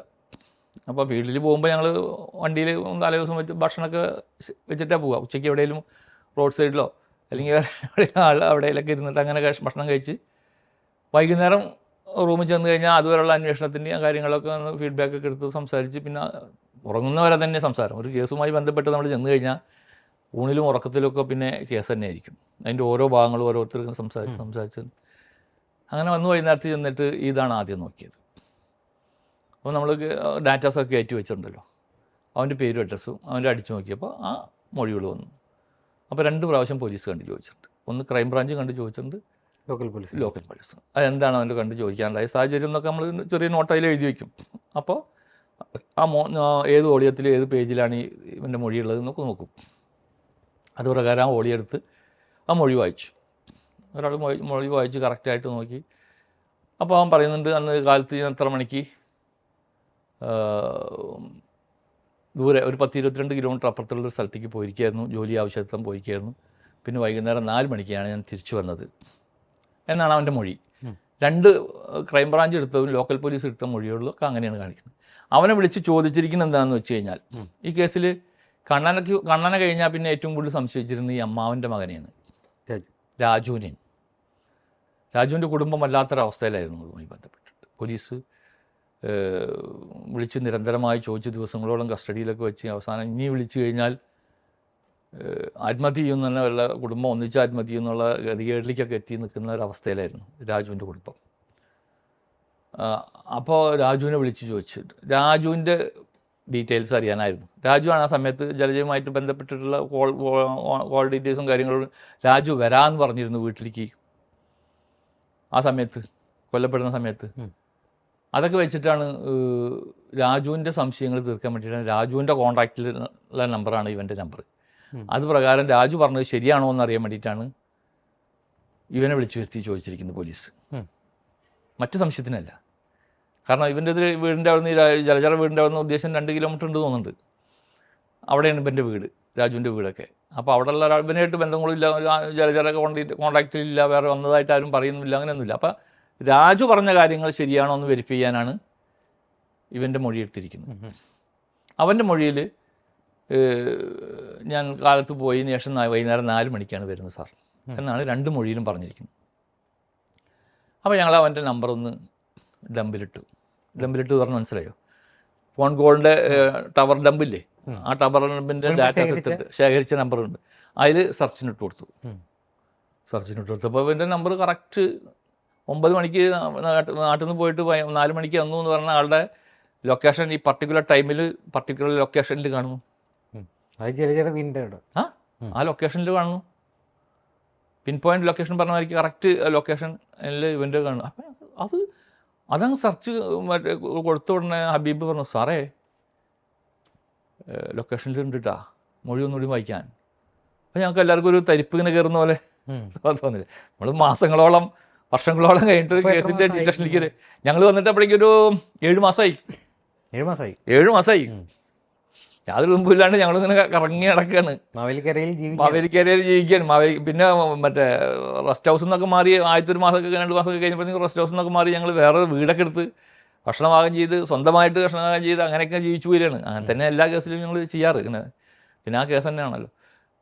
അപ്പോൾ ഈ പറഞ്ഞപ്പോൾ സാറേ ഡമ്പിൽ നമ്പർ കാണുന്നുണ്ട് എന്ന് പറഞ്ഞപ്പോൾ എല്ലാവർക്കും ഒരു തരിപ്പ് കയറി. നമുക്ക് ആ ഇൻവെസ്റ്റിഗേഷനോടുള്ള നമ്മളെ ഫലം പോകുന്നതിൻ്റെ ഒരു ചെറിയ ഇതാണ്. വായിക്കുക. അപ്പോൾ വീണ്ടും നമ്മളതിലേക്ക് എവിടെയാണ് ലൊക്കേഷൻ, എന്താണ്, ഒക്കെ ഏത് ടൈമിലാണ്, എപ്പോഴൊക്കെയാണ് കോളുകളുള്ളത്, പിന്നെ അതിലേക്കാണ്ട് എഴുതി മൈലൂട്ടായിട്ട് അതിൻ്റെ ഓരോ ഭാഗങ്ങളും പരിശോധിക്കാൻ തുടങ്ങി. അപ്പോൾ നോക്കിയപ്പോൾ എൻ്റെ കോൾ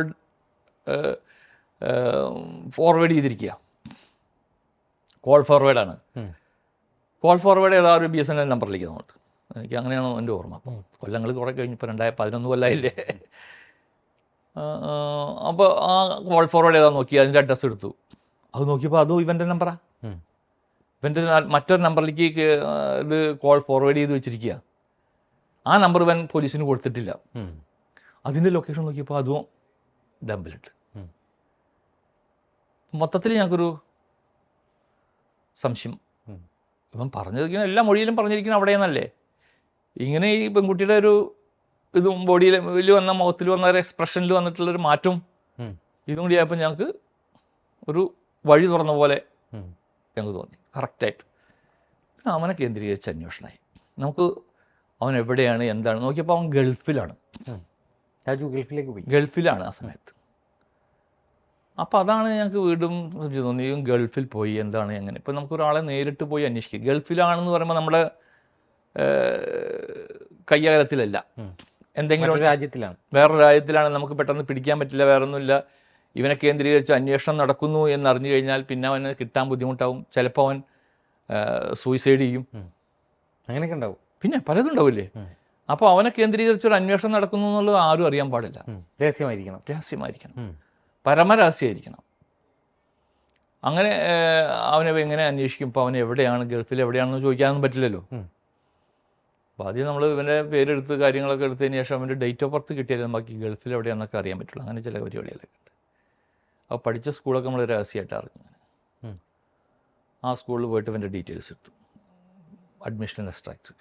അപ്പോൾ അവൻ്റെ ഡേറ്റ് ഓഫ് ബർത്തും കാര്യങ്ങളും, ഈ ഡേറ്റ് ഓഫ് ബർത്തും പേരും വെച്ച് നമ്മൾ പാസ്പോർട്ട് ഓഫീസിലേക്ക് വിടുന്നുണ്ട്. അപ്പോൾ ആ സുദർശൻ സാറ് ആ സമയത്ത് എറണാകുളത്തെ നടിയെ ആക്രമിച്ച കേസിൻ്റെ അന്വേഷണം കൂടി അദ്ദേഹത്തിനുണ്ടായിരുന്നു. അതിൻ്റെ അത് കുറച്ചും കൂടി നല്ല ആ സമയത്ത് റിപ്പോർട്ടായിട്ടുള്ള സെൻസേഷണലായ കേസല്ലേ. ഇപ്പോൾ ദിവസം എല്ലാം വിളിക്കും, അഷ്റഫ് എന്തായി നോക്കുന്നില്ലേ. അപ്പോൾ എപ്പോൾ വിളിച്ചാലും നമ്മളവിടെ പ്രസൻറ്റ് ഉണ്ടാവും, ലൊക്കേഷനിലുണ്ടാവും. അപ്പോൾ അതിൻ്റെ പേരിൽ അങ്ങനെ നമ്മുടെ അന്വേഷണത്തിനെ ഏൽപ്പിച്ച് കഴിഞ്ഞാൽ പിന്നെ മേലുദ്യോഗസ്ഥന്മാർ അങ്ങനെ സൂപ്പർവിഷൻ ചെയ്യാറില്ല. കാരണം നമ്മളതിൽ ഇഴുകി ചേർന്ന് അതിലുണ്ടാവും, സ്ഥലത്തുണ്ടാവും. അതിൻ്റെ പേരിൽ അവർക്ക് സാറിന് അറിയാം. അപ്പോൾ അതിൻ്റെ പേരിൽ ഓരോ ദിവസം വിളിക്കും, എന്തെങ്കിലും അപ്ഡേഷൻ ഉണ്ടെങ്കിൽ അത് കാര്യങ്ങളൊക്കെ വിളിച്ച് അങ്ങനെ പറഞ്ഞു കൊടുക്കുകയും ചെയ്യും. എന്തായാലും ഇവന് പാസ്പോർട്ടിൻ്റെ ഇതിന് കൊടുത്തു, പാസ്പോർട്ടിൻ്റെ നമ്പറും ഡീറ്റെയിൽസും വെച്ചു. അത് വെച്ച് നമ്മൾ എമിഗ്രേഷനിലേക്ക് എഴുതി, ഡൽഹിക്ക് എഴുതി. അപ്പോൾ ഇവൻ എവിടെയാണെന്നും കാര്യങ്ങളൊക്കെ നമുക്ക് മനസ്സിലായി. മാത്രമല്ല ഇവിടുന്ന് പോയതിന് ശേഷം പലപ്പോഴും നാട്ടിൽ വന്നിട്ടുണ്ട്, അല്ല എയർപോർട്ടിൽ വന്ന് ഇറങ്ങിയിട്ടുണ്ട് കൊച്ചിയിൽ, നാട്ടിലേക്ക് വന്നിട്ടില്ല. എയർപോർട്ടിൽ വന്നിട്ടുണ്ട്, തിരിച്ചു പോയിരിക്കുക. ആദ്യം ദുബൈയിലായിരുന്നു മനസ്സിലായി, ഇപ്പോൾ ലാസ്റ്റ് ഖത്തറിലാണെന്ന് നമുക്ക് മനസ്സിലായി. അപ്പോൾ പാസ്പോർട്ടിനെ കുറിച്ച് അന്വേഷിക്കുക. പാസ്പോർട്ട് എമർജൻസി പാസ്പോർട്ട് എടുത്തതാണ്, എമർജൻസി പാസ്പോർട്ട് എടുത്തതാണ്. അപ്പോൾ ആദ്യം ദുബൈയിൽ എവിടെയും ഉണ്ടെന്ന് നോക്കിയപ്പോൾ അവൻ്റെ വീടിൻ്റെ അടുത്തുള്ളൊരു സ്റ്റുഡിയോ നടത്തുന്നത് ജോർജ് എന്ന് പറഞ്ഞ ഗൾഫിൽ, ജോർജ് അല്ല വേറൊരു പേരുകാരൻ, അവൻ്റെ നാട്ടുകാരനായ ഒരാൾ വിദേശത്തുണ്ട്, സ്റ്റുഡിയോയുമായി ബന്ധപ്പെട്ട്. അയാളെയൊക്കെ നമ്മൾ കണ്ടെത്തി, ഒരു കോൺടാക്റ്റുമായി ബന്ധപ്പെട്ടിട്ട് അതിൽ കാണുന്ന കോൺടാക്റ്റ് ഉണ്ടല്ലോ, ഇവൻ്റെ ഇവൻ്റെ കോൾ ഡീറ്റെയിൽസ് എടുത്തിട്ടുണ്ടല്ലോ, അതിനകത്ത് വിളിച്ചിരിക്കുന്ന ആളൊക്കെ കാര്യങ്ങളൊക്കെ ഉണ്ടല്ലോ. അപ്പോൾ അത് പ്രകാരമൊക്കെ നോക്കിയപ്പോഴും അവനായിട്ട് ബന്ധങ്ങളും കാര്യങ്ങളും കാണുന്നുണ്ട്. അയാളോട് കാര്യങ്ങളൊക്കെ ചോദിച്ചു, അങ്ങനെ രഹസ്യമായിട്ട് കാര്യങ്ങളൊക്കെ നോക്കിയിട്ട് ഇവനിപ്പോൾ ഖത്തറിലാണെന്നുള്ള ഏകദേശം നമുക്കൊരു ധാരണ കിട്ടി. പക്ഷേ എവിടെയാണ്, എന്താ ജോലി, ഒരു ഐഡിയ ഇല്ല. പക്ഷേ ഇവൻ്റെ മറ്റുള്ള കാര്യങ്ങളൊക്കെ നോക്കിയപ്പോൾ ഇവൻ ആ സമയത്ത് കുറേ സ്വർണ്ണങ്ങൾ പല ഭാഗത്തും റഡ്ജ് ചെയ്തിട്ടുണ്ട്. അപ്പോൾ ഇവന് സാമ്പത്തിക ബുദ്ധിമുട്ടുള്ളതായിട്ട് നമുക്ക് തോന്നി. അപ്പോൾ കാരണം ഇതിൽ സ്വർണ്ണാഭരണങ്ങൾ നഷ്ടപ്പെട്ടിട്ടുണ്ടല്ലോ. നമ്മൾ ചിന്തിക്കുന്ന അവൻ എന്തുകൊണ്ട് ഈ സ്വർണ്ണാഭരണങ്ങൾ എടുത്തു, മോട്ടീവ് അറിയണ്ടേ, ചെയ്യാനുണ്ടായ സാഹചര്യം. സ്വർണ്ണാഭരണങ്ങൾ പോയാൽ നമ്മൾ എന്താ ചെയ്തത്, സാധാരണഗതിയിൽ അത് റോബറിയാണ്, കവർച്ചയ്ക്ക് വേണ്ടിയുണ്ടായ സംഭവമാണ്. അപ്പോൾ നമ്മൾ ഇവന് കവർച്ച നടത്താൻ മാത്രമുള്ള സാമ്പത്തിക പ്രശ്നങ്ങളുണ്ടോ അതാണ് പിന്നത്തെ അന്വേഷണം. അപ്പോൾ നോക്കിയപ്പോൾ കുറച്ച് മറ്റേ സ്വർണ്ണാഭരണങ്ങൾ പണയം വയ്ക്കലും കാര്യങ്ങളും ലോണും അങ്ങനെയൊക്കെ കാണുന്നുണ്ട്. അപ്പോൾ ആ കാര്യങ്ങൾ അങ്ങനെയാണ് ആണോ സംശയം തോന്നി. എന്തായാലും രഹസ്യമായിട്ട് ഞങ്ങൾ അന്വേഷിച്ചു. എനിക്ക് ഇവൻ്റെ ഒരു മറ്റേ ഓൺലൈൻ ഇവൻ്റെ ഫേസ്ബുക്കും കാര്യങ്ങളും അങ്ങനെയൊക്കെയുള്ളതൊക്കെ നോക്കിയപ്പോൾ നമുക്ക് ചില നമ്പറുകൾ കിട്ടി. അത് എറണാകുളത്തെ കൊച്ചിയിലുള്ളൊരു നമ്പറായിരുന്നു. അത് അന്വേഷിച്ച് ഞങ്ങൾ അവിടെ ചെന്ന് നോക്കിയപ്പോൾ ആ വീട് കണ്ടെത്തി. അതൊരു വലിയൊരു വീടാണ്. ഞാൻ പറഞ്ഞില്ലേ, ഈ ബെൻസ് വണ്ടി തന്നെ ഉണ്ട്, 1-2 കിടക്കുന്നുണ്ട്. അതൊരു വലിയ, അവിടെ കയറി അന്വേഷിച്ചു ഇതാരുടെ വീടാണ്, എന്താ കാര്യങ്ങളൊക്കെ അന്വേഷിച്ചു. അപ്പോൾ ആ നമ്പർ നോക്കി അഡ്രസ്സ് നോക്കിയിട്ട് കിട്ടിപ്പോയത്. അപ്പോൾ അത് ഒരു എറണാകുളത്തുള്ളൊരു പ്രവാസിയുടെ നമ്പർ. അവരുടെ വീട്ടുകാരോട് കാര്യങ്ങൾ ചോദിച്ചു. അപ്പോൾ ഖത്തറിലാണ്, അയാളവിടെ സ്റ്റുഡിയോ നടത്തുക, വലിയ സ്റ്റുഡിയോ, വലിയ രീതിയിലുള്ള സ്റ്റുഡിയോയും കാര്യങ്ങളൊക്കെ നടത്തുക. അപ്പോൾ ഞങ്ങൾക്ക് മനസ്സിലായി സ്റ്റുഡിയോ അല്ലേ, അപ്പോൾ അതുമായി ബന്ധപ്പെട്ട ആളായിരിക്കും, ഖത്തറിൽ അവിടെ ആയിരിക്കും. അപ്പോൾ ആരൊക്കെ അവിടെ, അപ്പോൾ അവരായിട്ട് സംസാരിക്കാൻ പറ്റുമോ ചോദിച്ചു. സംസാരിക്കാമല്ലോ, അവരെ ഉടനടി വിളിച്ചു അവരായിട്ട് സംസാരിച്ചു. അപ്പോൾ ഞങ്ങളിങ്ങനെ പോലീസിൽ നിന്നാണ്, ക്രൈം ബ്രാഞ്ചിൽ നിന്നാണ്, കേസിൻ്റെ അന്വേഷണവുമായി ബന്ധപ്പെട്ടിട്ടാണ്. എന്നൊക്കെ ചോദിച്ചു. ഇപ്പോൾ ഏത് കേസ്, എവിടെ നിന്നാണ്, ക്രൈം ബ്രാഞ്ച് എവിടെ നിന്നോ, അങ്ങനെയുള്ള കാര്യങ്ങളൊന്നും പൂർണ്ണമായിട്ട് പറയില്ലല്ലോ, അതൊന്നും പറഞ്ഞില്ല. അപ്പോൾ നിങ്ങൾക്ക് അവിടെ തൊഴിലാളികൾ ആരൊക്കെയുള്ളത്, അപ്പോൾ ഒരുപാട് ആളുകളുണ്ട്, അപ്പോൾ ഒന്ന് പേരൊക്കെ ഒന്ന് പറയാമോ, മലയാളികൾ ആരെങ്കിലും ഉണ്ടോ എന്ന് ചോദിച്ചു. മലയാളികളുണ്ട്, കുറേ പേരുകൾ, 2-3 പേര് പറഞ്ഞു, കുറേ സ്റ്റാഫുകളാണ്. അപ്പോൾ അതിലൊരു പേര് നമ്മുടെ കഥാപാത്രത്തിൻ്റെ ഈ സജിത്തിൻ്റെ ആയിരുന്നു. അപ്പോൾ വേറെ ഒന്നും ചോദിച്ചില്ല. അത് കഴിഞ്ഞിട്ട് ഞങ്ങൾക്ക് ഒന്ന് കാണാൻ പറ്റുമോ നിങ്ങളെ എന്ന് ചോദിച്ചു. ആയിക്കോട്ടെ, ഞാൻ വരാം എന്ന് പറഞ്ഞു. പിറ്റത്തെ ആഴ്ച അയാൾ അവിടുന്ന് ഇതിനു വേണ്ടി മാത്രം വന്നു, ഞങ്ങളെ വിളിച്ചു. ഞങ്ങൾ വീണ്ടും കൊച്ചിയിൽ എറണാകുളത്ത് വന്നു. അവരുമായി സംസാരിച്ചപ്പോൾ കാര്യങ്ങൾ ചോദിച്ചു. അപ്പോൾ സജിത്തുണ്ട്. സാറേ, അവനോട് വീട്ടിൽ പോകാൻ പറഞ്ഞാൽ അവൻ പോകുന്നില്ല, അവിടെ കുറച്ച് പ്രശ്നങ്ങളുണ്ട്, പോകാൻ പറ്റില്ല എന്ന് പറയാണ്, സാമ്പത്തിക പ്രശ്നങ്ങളുണ്ട് എന്നൊക്കെ പറയണം, വീട്ടിൽ പോകുന്നില്ല എന്ന് പറഞ്ഞു. അപ്പോൾ ഏതാ കേസ്, എവിടുത്തെ കേസ്, ഒന്നും അയാളോട് ഷെയർ ചെയ്തിട്ടില്ല. ആൾക്കറിയില്ല, അയാളെ കേസൊന്നും അറിയില്ല, അയാളോട് പറഞ്ഞിട്ടില്ല. അങ്ങനെ പറയില്ലല്ലോ നമ്മൾ എല്ലാം, അല്ലെങ്കിൽ വേറെ ഏതെങ്കിലും വിധത്തിലല്ലേ പറയുള്ളൂ.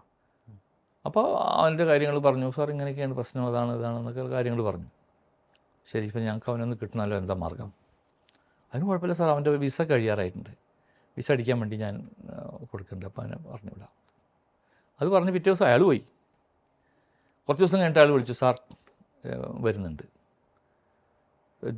സജിത്ത് വരുന്നുണ്ട്, ഇന്ന ഫ്ലൈറ്റിൽ വരുന്നുണ്ട്, ഇന്നാണ് വസ്ത്രം, എന്ന കാര്യങ്ങളൊക്കെ പറഞ്ഞിട്ട് ബോർഡിങ് കിട്ടിയതിന് ശേഷം വിളിച്ചു. ഞാനും വരുന്നുണ്ട് സാറെന്ന് പറഞ്ഞു.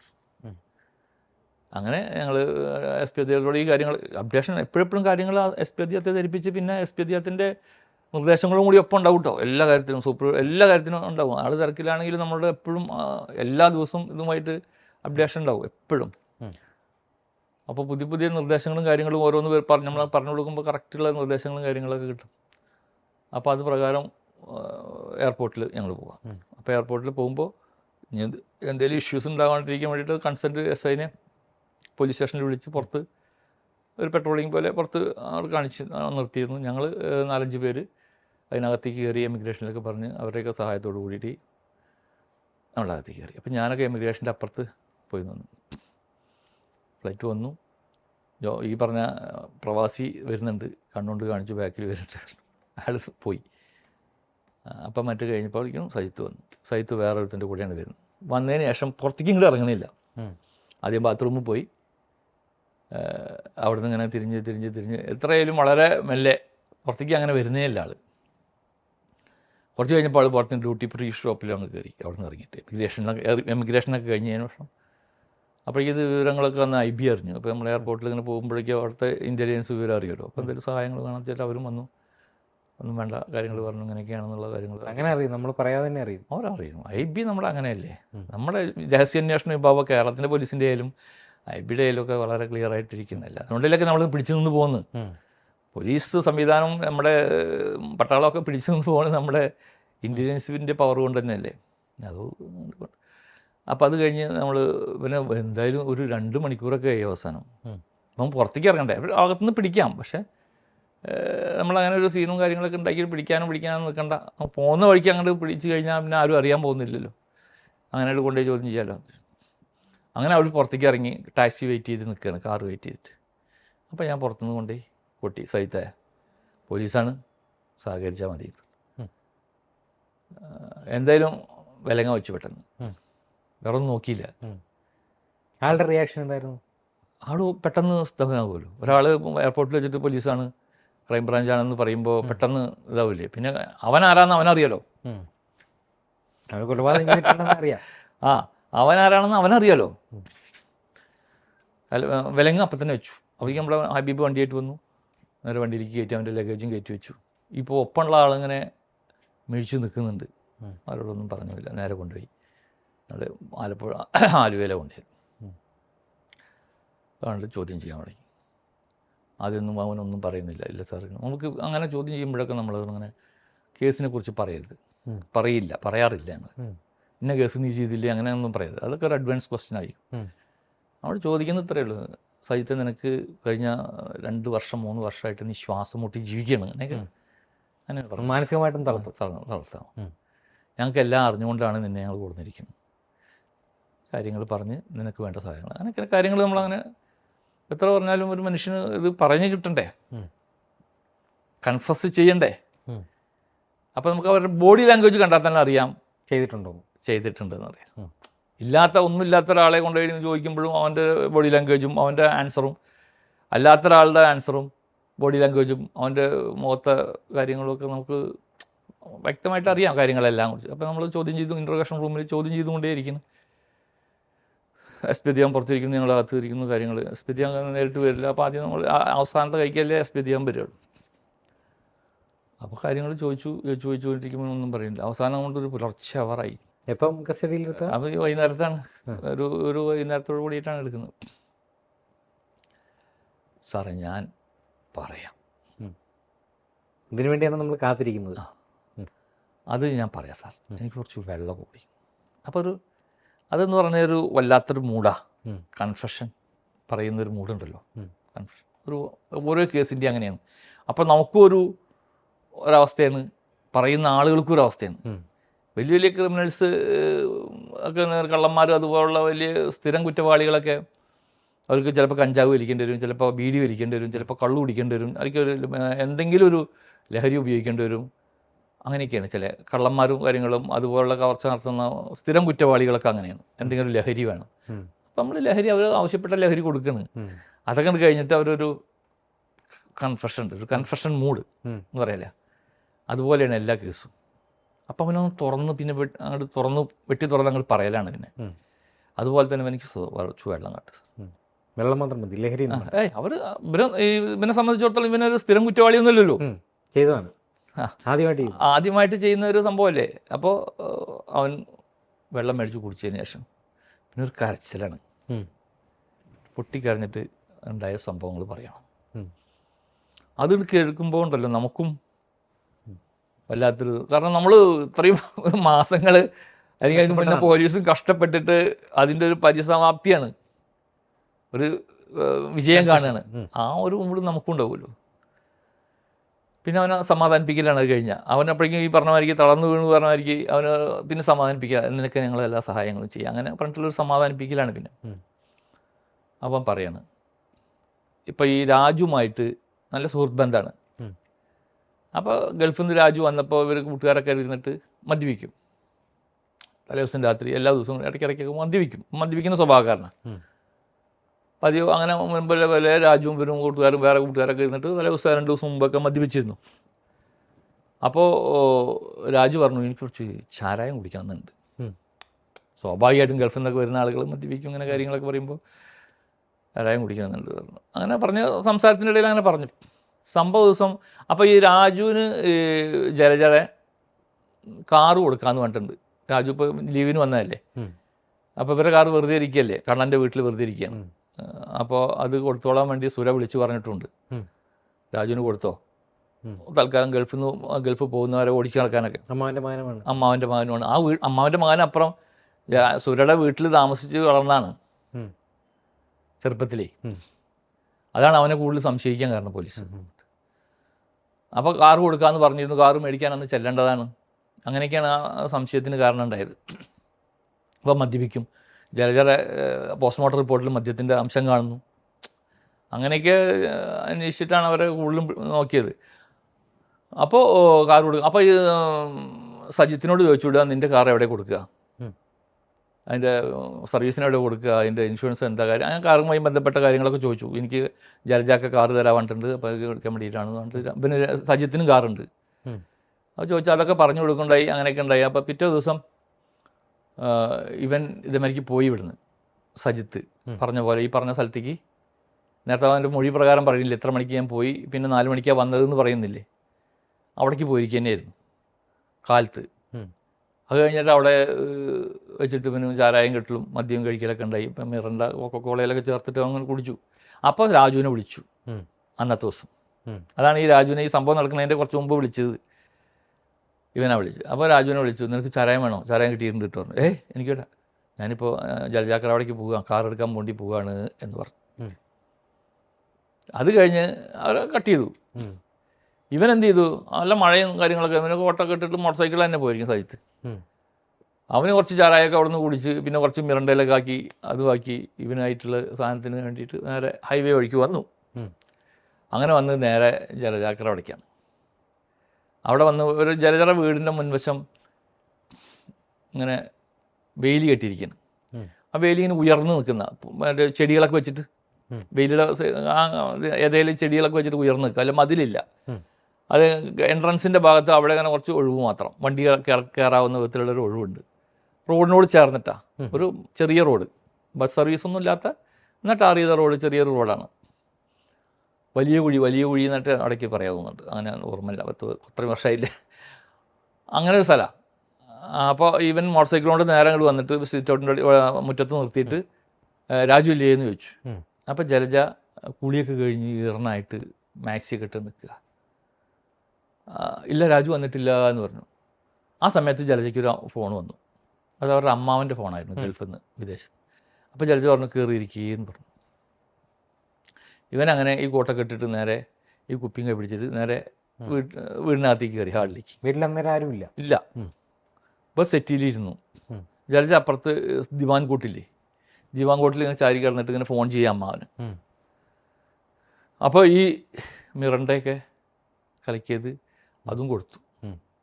സംസാരത്തിൻ്റെ ഇടയിൽ അവൾ ഇപ്പോൾ സംസാരിച്ച് എന്നിട്ട് വിളിക്കാം രാജു, ചിലപ്പോൾ ഈ കാറിൻ്റെ കാര്യങ്ങൾ പറയാനായിരിക്കാം എന്ന് ചെയ്തിട്ടാണ് ഇതും കൊടുത്തു. അവളത് കുടിക്കുകയും ചെയ്തു. കുടിച്ചു എന്നാണ് പറയുന്നത്. ഈ ഇരുന്ന ഇരിപ്പിൽ അവൻ്റെ മൃഗം, അവൻ നല്ല മദ്യപിച്ചിട്ടല്ലേ ഇരിക്കുന്നത്, നല്ല മഴയും പുറത്ത് പെയ്യുന്നുണ്ട്. ഞാൻ പറഞ്ഞില്ലേ ഈ വാവ് ദിവസമാണ്, ഇപ്പം ഈ ആ സമയത്താണ് അവൻ ഇവരെ കയറി പിടിച്ചു. അപ്പോൾ മാവ് ദിവസം, അപ്പോൾ അവരൊരു പ്രവാസിയുടെ ഭാര്യയാണ്, 47 വയസ്സുള്ള ഒരു പുളിയൊക്കെ കഴിഞ്ഞ് തീർന്നായിട്ട് നിൽക്കുന്നു. ഇവൻ കള്ളു കുടിച്ചിട്ട്, ഇവനും ചെറുപ്പക്കാരൻ, 30-37 വയസ്സ് ആ റേഞ്ചിലാണ് ഇവൻ്റെ, നല്ല പയ്യനാണ്. കയറി പിടിച്ചു. അവർ ഉടനടി എതിർത്തു. നീ എന്താ കാണിക്കുക, ആളെ എന്നെ തെണ്ടി, നീ അത് കാണിക്കുന്നുണ്ടോ അങ്ങനെ കാണിക്കുന്നുണ്ടോ എന്നൊക്കെ അസഭ്യം പറഞ്ഞിട്ട്, നീ എന്താ കഴിച്ച് ഞാൻ എൻ്റെ വീട്ടിലേക്ക് വിളിക്കട്ടെ എന്നൊക്കെ പറഞ്ഞിട്ട് ഫോൺ എടുക്കലും കാര്യങ്ങളും അവിടെ. അപ്പോൾ ഇവൻ കാര്യങ്ങൾ പെട്ടെന്ന് അങ്ങനെ ചെയ്യുകയും ചെയ്തു. പിന്നെ അത് എന്തെങ്കിലും അറിഞ്ഞു കഴിഞ്ഞാൽ പ്രശ്നമില്ല. ഇവൻ നാട്ടിലെ മാന്യനല്ലേ. ആ പെട്ടെന്നുണ്ടായ ഒരു പ്രശ്നമാണ് കൊലപാതകത്തിൽ. അങ്ങനെ പിടിയും വലിയത്. പിന്നെ അത് കൊലപാതകത്തിലേക്ക് ഇവൾ പറയുന്നുള്ള ഉറപ്പായി. ഇവൻ അവിടെ അടിക്കും കാര്യങ്ങളൊക്കെ ചെയ്തു. അതങ്ങനെ പിടിച്ചിലും തള്ളലും പിടിക്കലൊക്കെ ആയിട്ട് ഒരു ബെഡ്റൂമിലെത്തി. അവിടെ ഇട്ട് താഴത്തേക്ക് വീണ് അവന് അവസാനം അവിടെ ഉണ്ടായിരുന്ന നിലവിളക്കുണ്ടല്ലോ, നിലവിളക്ക് എടുത്തതിന് തലയ്ക്ക് അടിച്ച് കൊലപ്പെടുത്തുക. ഒപ്പം സ്മോദറിങ് ഉണ്ട്, വേണ്ടി പില്ല് വെച്ചിട്ട് അമർത്തിയിട്ടു, ശ്വാസം മുട്ടിച്ചു. അങ്ങനെ കൊന്നു. അങ്ങനെ പെട്ടെന്നുണ്ടായ ഒരു ഇൻസിഡൻ്റാണ് ആ കൊലപാതകം.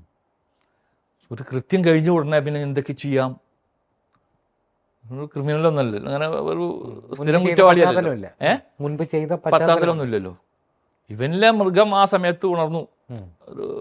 അപ്പോൾ അതിപ്പോൾ അവരെ നമ്മൾ ചില ആളുകളെ അങ്ങനെ ഒരു ഇതിൽ കാണുകയാണ്. ചിലപ്പോൾ അവൻ ഭർത്താവില്ല, അങ്ങനെ മറ്റേ ഗൾഫിലാണ്, എനിക്ക് കാണുക അവൻ്റെ മനസ്സിൽ തോന്നുന്നത് അവൻ്റെ മദ്യമാണ്, മയക്കുമരുന്നാണ്, മദ്യമാണ് മിക്കവാറും എല്ലാത്തിൻ്റെയും ഒരു ഹേതു കാരണം. അതാണ് അപ്പോൾ ഇതിലുണ്ടായത്. അത് കൊലപാതകത്തിൽ വന്ന വിശ്വസിച്ചു. ഇതൊക്കെയാണ് കഥ പറഞ്ഞാണ് കേട്ടോ. അവന് കൺഫെഷൻ പറയാണ്. പിന്നെ അവന് എന്ത് ചെയ്യണം എന്നറിയാണ്ടായി. അപ്പോഴേക്കും ആരോ പുറത്തു വന്നു. അപ്പോൾ അവൻ അവിടെ പോയി നിന്നു. വന്ന ആളെയും അലക്കുക എന്നുള്ള ഉദ്ദേശത്തിലാണ്. പാൽക്കാരനാണോ അതേ സുരയുടെ അച്ഛനോ ആരോ വന്നു. സുരയുടെ അമ്മാവൻ, രാജുവിൻ്റെ അച്ഛൻ അവരെ വന്നു. രാജുവിൻ്റെ അച്ഛനോട് വന്നിട്ടുണ്ട്. അവർ നാളുകാരൊക്കെ അങ്ങനെ പെറുക്കിയിട്ടിട്ട് അവിടെ ഇട്ടിട്ട് പോയി. ആരെയും കണ്ടില്ല. വീട് ഉള്ളിൽ നിന്ന് കുറ്റിയിട്ടിരിക്കുകയല്ലേ, അങ്ങനെ കണ്ടില്ല, വിളിച്ചിട്ടൊന്നും കിട്ടിയില്ല. അപ്പോൾ അവരങ്ങനെ പോകുകയും ചെയ്തിട്ടുണ്ട്. അപ്പോഴൊക്കെ കൊലപാതകം കഴിഞ്ഞിരിക്കണം. മഴയൊക്കെ മാറി. മഴയുണ്ട്, ചെറിയ മഴ, ചാറ്റൽ മഴയുണ്ട്. അങ്ങനെ എപ്പോഴും ഉണ്ടാവില്ല, ഇടയ്ക്ക് പെയ്യും ഇടയ്ക്ക് പെയ്യാണ്ടിരിക്കുന്ന സമയത്താണ്. അങ്ങനെ ഇവൻ അവിടെയൊക്കെ ക്ലീൻ ചെയ്തു, മുകളിൽ കയറി, ബാത്റൂമിൽ കയറി, ഇതൊക്കെ കഴുകി വൃത്തിയാക്കി. അങ്ങനെ തെളിവുകളെല്ലാം നശിപ്പിച്ച് ഇവൻ ഈ ആഭരണങ്ങളൊക്കെ എടുത്തു. ഫോണും ആഭരണങ്ങളും എല്ലാം ഇതുമായി ബന്ധപ്പെട്ട സാധനങ്ങളൊക്കെ എടുത്ത് ഡ്രസ്സൊക്കെ മാറി മെല്ലെ അവിടെ നിന്ന് വിട്ടു. അപ്പോഴേക്കും ഒരു 2 മണിയൊക്കെ, ഏകദേശം 2 മണി വരെയൊക്കെ അവിടെ ഉണ്ടായിട്ടുണ്ട് എൻ്റെ ലൊക്കേഷൻ. അങ്ങനെ എല്ലാ തെളിവുകളും നശിപ്പിച്ചതിന് ശേഷം അവൻ അവിടുന്ന് എസ്കേപ്പായി നേരെ കടപ്പുറം ഭാഗത്തേക്ക് പോയി. അവിടെ നമ്മുടെ കുമാരനാശാൻ ഇല്ലേ, നമ്മുടെ മഹാൻ കുമാരനാശാൻ്റെ ബോട്ടപകടമൊക്കെ ഉണ്ടായില്ലേ, വഞ്ചി അപകടത്തിലെ മരണപ്പെട്ട് ആ ഭാഗത്തേക്ക് അവിടെയാണ് പോയത്. അവിടെ പോയി ഇതൊക്കെ കടലിലേക്ക് എറിഞ്ഞു. ഈ ആഭരണങ്ങളും എല്ലാം എൻ്റെ എല്ലാ എവിഡൻസും നശിപ്പിച്ച സാധനങ്ങളൊക്കെ എല്ലായിടത്തും എറിഞ്ഞു. അപ്പോൾ അതിൻ്റെ പേരിൽ തന്നെ ഈ ജലജല സിമ്മിൻ്റെ ഒരു ലൊക്കേഷൻ ഒരു വേള അവിടെ കാണുകയുണ്ടായിട്ടുണ്ട്. ഓഫാക്കാതെ കൊണ്ടുപോയിരിക്കുന്നത് എല്ലാം കൊണ്ടുപോയിട്ട് ലൊക്കേഷൻ അവിടെ കാണുകയുണ്ടായിട്ടുണ്ട്. ആ സിം ആരോ എടുത്തിട്ട് ഇതാക്കിയിരിക്കുകയാണ്. അപ്പോൾ ബാക്കിയൊക്കെ അവൻ കടലിലേക്ക് എറിഞ്ഞു. എല്ലാ എവിഡൻസും നശിപ്പിച്ച് അവിടെ നിന്ന് അങ്ങനെ കുറച്ച് കുടിച്ചൊക്കെ കഴിഞ്ഞിട്ട് 4 മണിയോടുകൂടി അവൻ്റെ കടയിലേക്ക് വന്നു.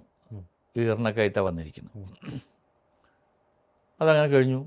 പിറ്റേ ദിവസം പുലർച്ചെ അവൻ്റെ കോൾ ഡീറ്റെയിൽസ് പ്രകാരം പിറ്റേ ദിവസം പുലർച്ചെ ഒരു 2 മണി ആ സമയത്തൊക്കെ ആയിട്ട് ഇവൻ പോകുന്നത് കാണുന്നുണ്ട് പാലക്കാട്ടേക്ക്. അപ്പോൾ ഞങ്ങൾക്ക് കൂടുതൽ സംശയമായത്, അവൻ്റെ കോൾ ഡീറ്റെയിൽസ് പ്രകാരം നമുക്ക് അന്ന് ഫസ്റ്റിലെ അവനെ പിടികിട്ടുന്നതിന് മുന്നേ പിറ്റേ ദിവസം പുലർച്ചെ അവൻ പോകുന്നുണ്ട് പാലക്കാട്ടേക്ക്.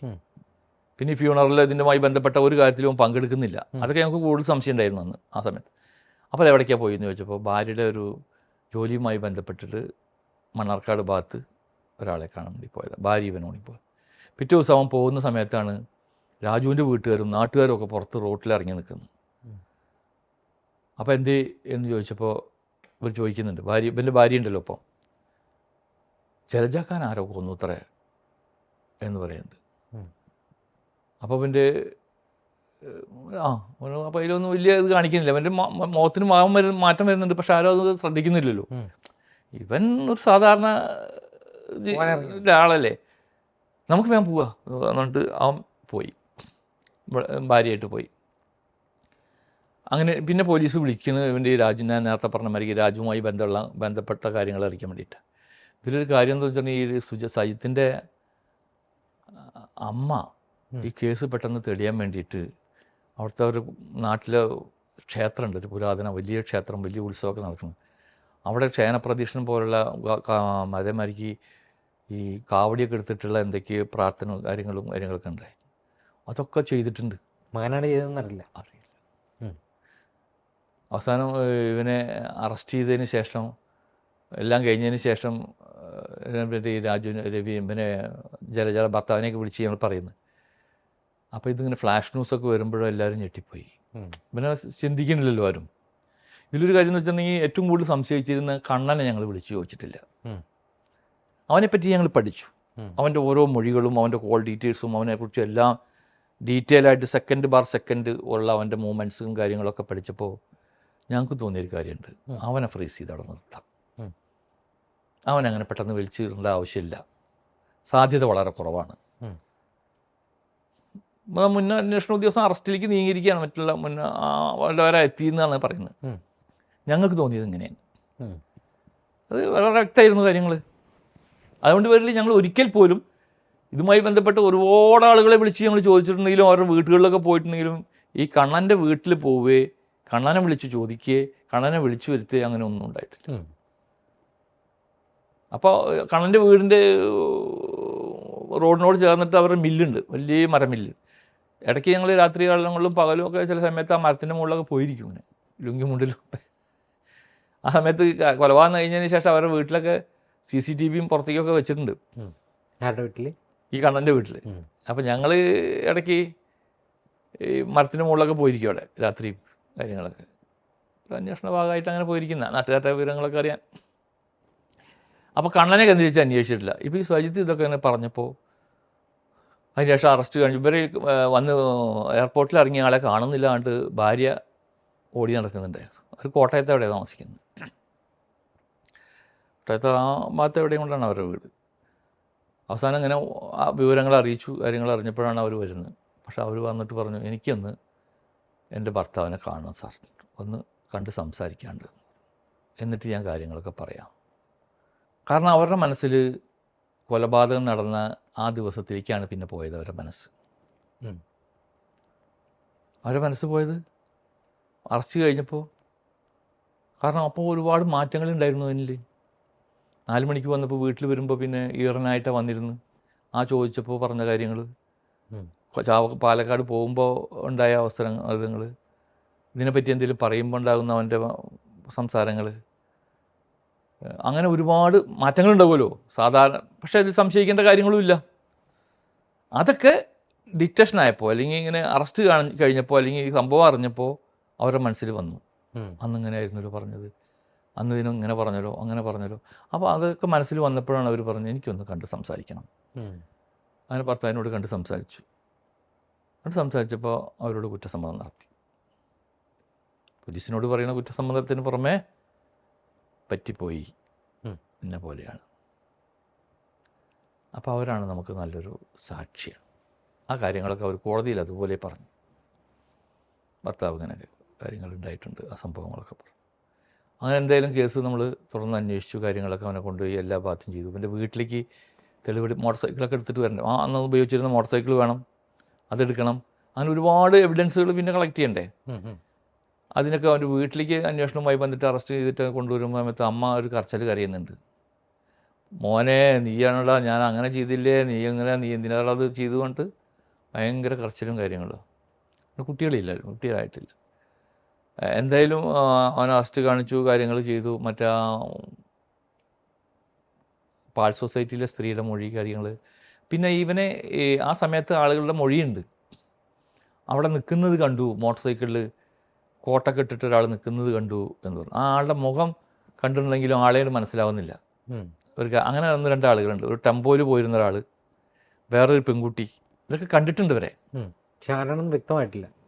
ആളെ അറിയാം, മുഖം കണ്ടിട്ടുണ്ട്, പക്ഷെ ആരാന്ന് പറഞ്ഞു തരാൻ അറിയില്ല. മനസ്സിലായില്ലേ? ഹെൽമെറ്റൊക്കെ വെച്ച് ഇങ്ങനെ കോട്ടൊക്കെ ഇട്ടിട്ട് ഒരാളല്ലേ. പിന്നീട് ഇവനെ കണ്ടപ്പോൾ ഇവൻ തന്നെയായിരുന്നു അത്. അങ്ങനെ അവനെ ഐഡൻറ്റിഫൈ ചെയ്യുന്നുണ്ട് 2 ആൾ. ഇത് പുറത്ത് വരുമ്പോഴാണല്ലോ ഐഡൻറ്റിഫൈ ചെയ്യുക. എവിഡൻസ് പിന്നെ ആളെങ്ങനെ. ഇതിനൊക്കെ അപ്പുറം നമുക്ക് ഏറ്റവും വലിയൊരു എവിഡൻസ് ഉണ്ട്. എല്ലാ സീനിലും ദൈവത്തിൻ്റെ ഒരു കൈകൾ എന്നൊക്കെ പറഞ്ഞിട്ട് എല്ലാ സീനിലും നമുക്ക് തെളിവുകളുണ്ടാവും. അത് ഡിസ്റ്റർബ് ചെയ്യുന്നതാണ്. ആ സീനിൽ കയറിയ ആളുകളും പോലീസും അല്ലെങ്കിൽ വേണ്ടത്ര ഇതില്ലാതെ കയറി അത് നശിപ്പിക്കുന്നതാണ് പ്രശ്നങ്ങൾ. എല്ലാ സീനിലും ഒരു കുറ്റകൃത്യം നടന്ന ഏതൊരു സീനിലും നമുക്കൊരു എവിഡൻസ് ഉണ്ടാവും. അത് നമുക്ക് കിട്ടുക എന്ന് പറയുന്നതാണ് അന്വേഷണത്തിൻ്റെ ഒരു ഭാഗം. ഇതിലും അങ്ങനെ ഒരു എവിഡൻസ് ആദ്യം ഉണ്ടായിരുന്നു. ഇതിനെല്ലാം കഴുകി വൃത്തിയാക്കിയൊക്കെ തുടച്ച് ക്ലിയറാക്കുന്നതിൻ്റെ ഇടയിൽ ഇവൻ്റെ ഫുട് പ്രിൻ്റ് ഒരു പ്ലാസ്റ്റിക് കവറിൽ അവിടെ കിടന്നിരുന്നൊരു കവറിൽ ഇവൻ ചവിട്ടിയിട്ടുണ്ട്. ബ്ലഡ് സ്റ്റെയിനോട് കൂടിയിട്ടുള്ള ഒരു ഫുട് പ്രിൻ്റ് ഉണ്ടായിരുന്നു. അത് പിന്നെ കഴുകി വൃത്തിയാക്കുന്നതിൻ്റെ ഇടയിൽ ഇത് സെറ്റിയുടെ അടിയിലേക്ക് പോയി. അതിൻ്റെ പേരിൽ അവനെ എടുത്ത് കളയാൻ പറ്റിയില്ല. കേസിൻ്റെ ആദ്യ അന്വേഷണത്തിൽ സീൻ മാസ്റ്ററൊക്കെ തയ്യാറാക്കുമ്പോൾ മറ്റേ റൂമും വീടൊക്കെ പരിശോധിക്കുന്ന സമയത്ത് ഇത് പോലീസിന് കിട്ടി. ആ പ്രിൻ്റ് എടുത്ത് പോലീസ് എവിഡൻസായി വെച്ചിരുന്നു. ഫിംഗർ പ്രിൻ്റ് ബ്യൂറോ എവിഡൻസായി വെച്ചിരുന്നു. ആ ഫുട് പ്രിൻറ്റും ഇവൻ്റെ ഫുട് പ്രിൻറ്റും ഒന്നാണെന്ന് നമുക്ക് തെളിയിക്കാൻ പറ്റി സയൻറ്റിഫിക്കായിട്ട്. ഒരു നല്ല തെളിവായിരുന്നല്ലോ. അപ്പോൾ എവിടെയും നമുക്കൊരു ഏതൊരു സീനിലും നമുക്കൊരു ഇതുണ്ടാവും. പിന്നെ ഇവർ ഭക്ഷണം കഴിച്ചതിൻ്റെ ഒക്കെ നമുക്ക് കുറേ പ്രശ്നങ്ങളുണ്ട്. അവന് പട്ടിയുണ്ട് അവിടെ, പട്ടിക്ക് ഭക്ഷണം കൊടുത്തതിൻ്റെ ഉണ്ട്. പിന്നെ ഇവർ ഭക്ഷണം എടുത്തിട്ട് ഇങ്ങനെ കഴിക്കാണ്ടിരിക്കുന്ന സമയമാണ്. ഭക്ഷണം എടുത്തിട്ട് കഴിക്കാതിരിക്കുന്ന സമയമായിരുന്നു. അപ്പോഴാണ് ഇവൻ വരുന്നത്. ജലജ എന്നിട്ട് കല്യാണത്തിന് പോകാനുള്ള അതൊക്കെ അങ്ങനെ ഇരിക്കുകയായിരുന്നു. എന്തായാലും ആ കേസ് ഇവനെ കറക്റ്റായ കാര്യങ്ങളൊക്കെ പറഞ്ഞതിൻ്റെ പേരിലും ഈ എവിഡൻസ് നമുക്ക് ക്ലിയറായി കിട്ടി. ഇവൻ്റെ പേരിൽ നമ്മൾ ചാർജ് നടത്തി, കുറ്റപത്രം സമർപ്പിച്ചു, കുറേ ഐഡൻറ്റിഫിക്കേഷൻ പരേഡൊക്കെ നടത്തി. കണ്ടു എന്ന് പറഞ്ഞ ആളുകൾ അവരുടെ മൊഴികളുണ്ടായിരുന്നു. ഇതിൽ കുറേ 164 CRPC പ്രകാരം നമുക്ക് കോടതി നേരിട്ട് മൊഴിയെടുക്കും. എവിഡൻസ് ഇല്ല. പിന്നെ നാളെ ട്രയലിൽ വരുമ്പോൾ മാറ്റി പറയാതിരിക്കാനും മറ്റൊക്കെ ആയിട്ട് അത്തരത്തിൽ മൊഴികളൊക്കെ എടുത്തു. ഭാര്യയുടെയും ആ പെൺകുട്ടിയുടെയും അങ്ങനെയൊക്കെ മൊഴികളെടുത്തു. പിന്നീട് നമുക്ക് നല്ല എവിഡൻസും കാര്യങ്ങളൊക്കെ ആയി. സ്വാഭാവിക ജാമ്യം ലഭിച്ചു. 3 മാസത്തിൻ്റെ ഉള്ളിൽ നമ്മൾ കുറ്റപത്രം സമർപ്പിച്ചാലില്ലെങ്കിലും അവന് സ്വാഭാവിക ജാമ്യം ലഭിക്കും 3 മാസം കഴിയുമ്പോൾ. അതിന് കുറ്റപത്രം സമർപ്പിക്കണമെങ്കിൽ കുറച്ച് താമസം പിടിച്ചിരുന്നു. നമ്മൾ തിരക്കുകളും കാര്യങ്ങളും പിന്നെ സുദർശസാറിന് കേസ് വേറെ ഉണ്ടായിരുന്നു. അങ്ങനെയൊക്കെ ആയിട്ട് 3 മാസം കഴിഞ്ഞിട്ടാണ് കുറ്റപത്രം സമർപ്പിച്ചത്. എന്തായാലും അതിൻ്റെ ഇടയിൽ അവന് ജാമ്യം കൊടുത്തു കോടതി. ചില കേസുകളിലൊക്കെ കോടതി ജാമ്യം കൊടുക്കും.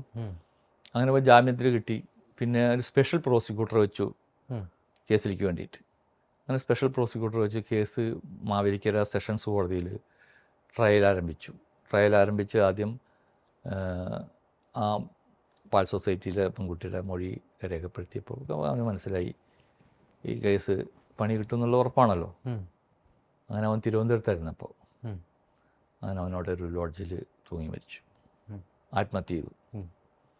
അപ്പോഴേ ഞങ്ങളൊക്കെ പിന്നെ ചാർജ് കൊടുത്ത പിന്നെ നമ്മൾ അവിടെ നിന്ന് പിടുത്തം വിട്ട് പോകുന്നില്ല. പിന്നെ അവിടുത്തെ 2 പോലീസുകാരെയാണ് അതിൻ്റെ പ്രോസിക്യൂഷൻ അസിസ്റ്റ് ചെയ്യാനൊക്കെ ആയിട്ട് ഞങ്ങളുടെ കൂടെ ഉണ്ടായിരുന്ന ഷാനവാസ്, സുരേഷ് എന്ന് പറഞ്ഞിട്ട് പോലീസുകാരെ നാട്ടുകാരായിട്ടുള്ളവരുണ്ടല്ലോ, ആലപ്പുഴക്കാർ. അവർ പ്രോസിക്യൂഷൻ അസിസ്റ്റ് ചെയ്യാനൊക്കെ അവരെ നിയോഗിച്ചതിന് ശേഷം ഞങ്ങളുടെ ലവണത്തിലേക്ക്, ഞങ്ങളുടെ ലീനിലേക്ക് ഞങ്ങൾ വന്നു തൃശ്ശൂർക്ക്. പിന്നെ അടുത്ത അന്വേഷണം പിന്നെ ഞങ്ങൾക്ക് വേറെ കേസിൻ്റെ അന്വേഷണമായിട്ട് പോയി. അപ്പോൾ ഇവൻ ആത്മഹത്യ ചെയ്തു എന്നുള്ളതാണ് പിന്നെ ഞാൻ അറിയുന്നത്. ട്രയൽ തുടങ്ങിയപ്പോഴേ അവൻ ആത്മഹത്യ ചെയ്തു.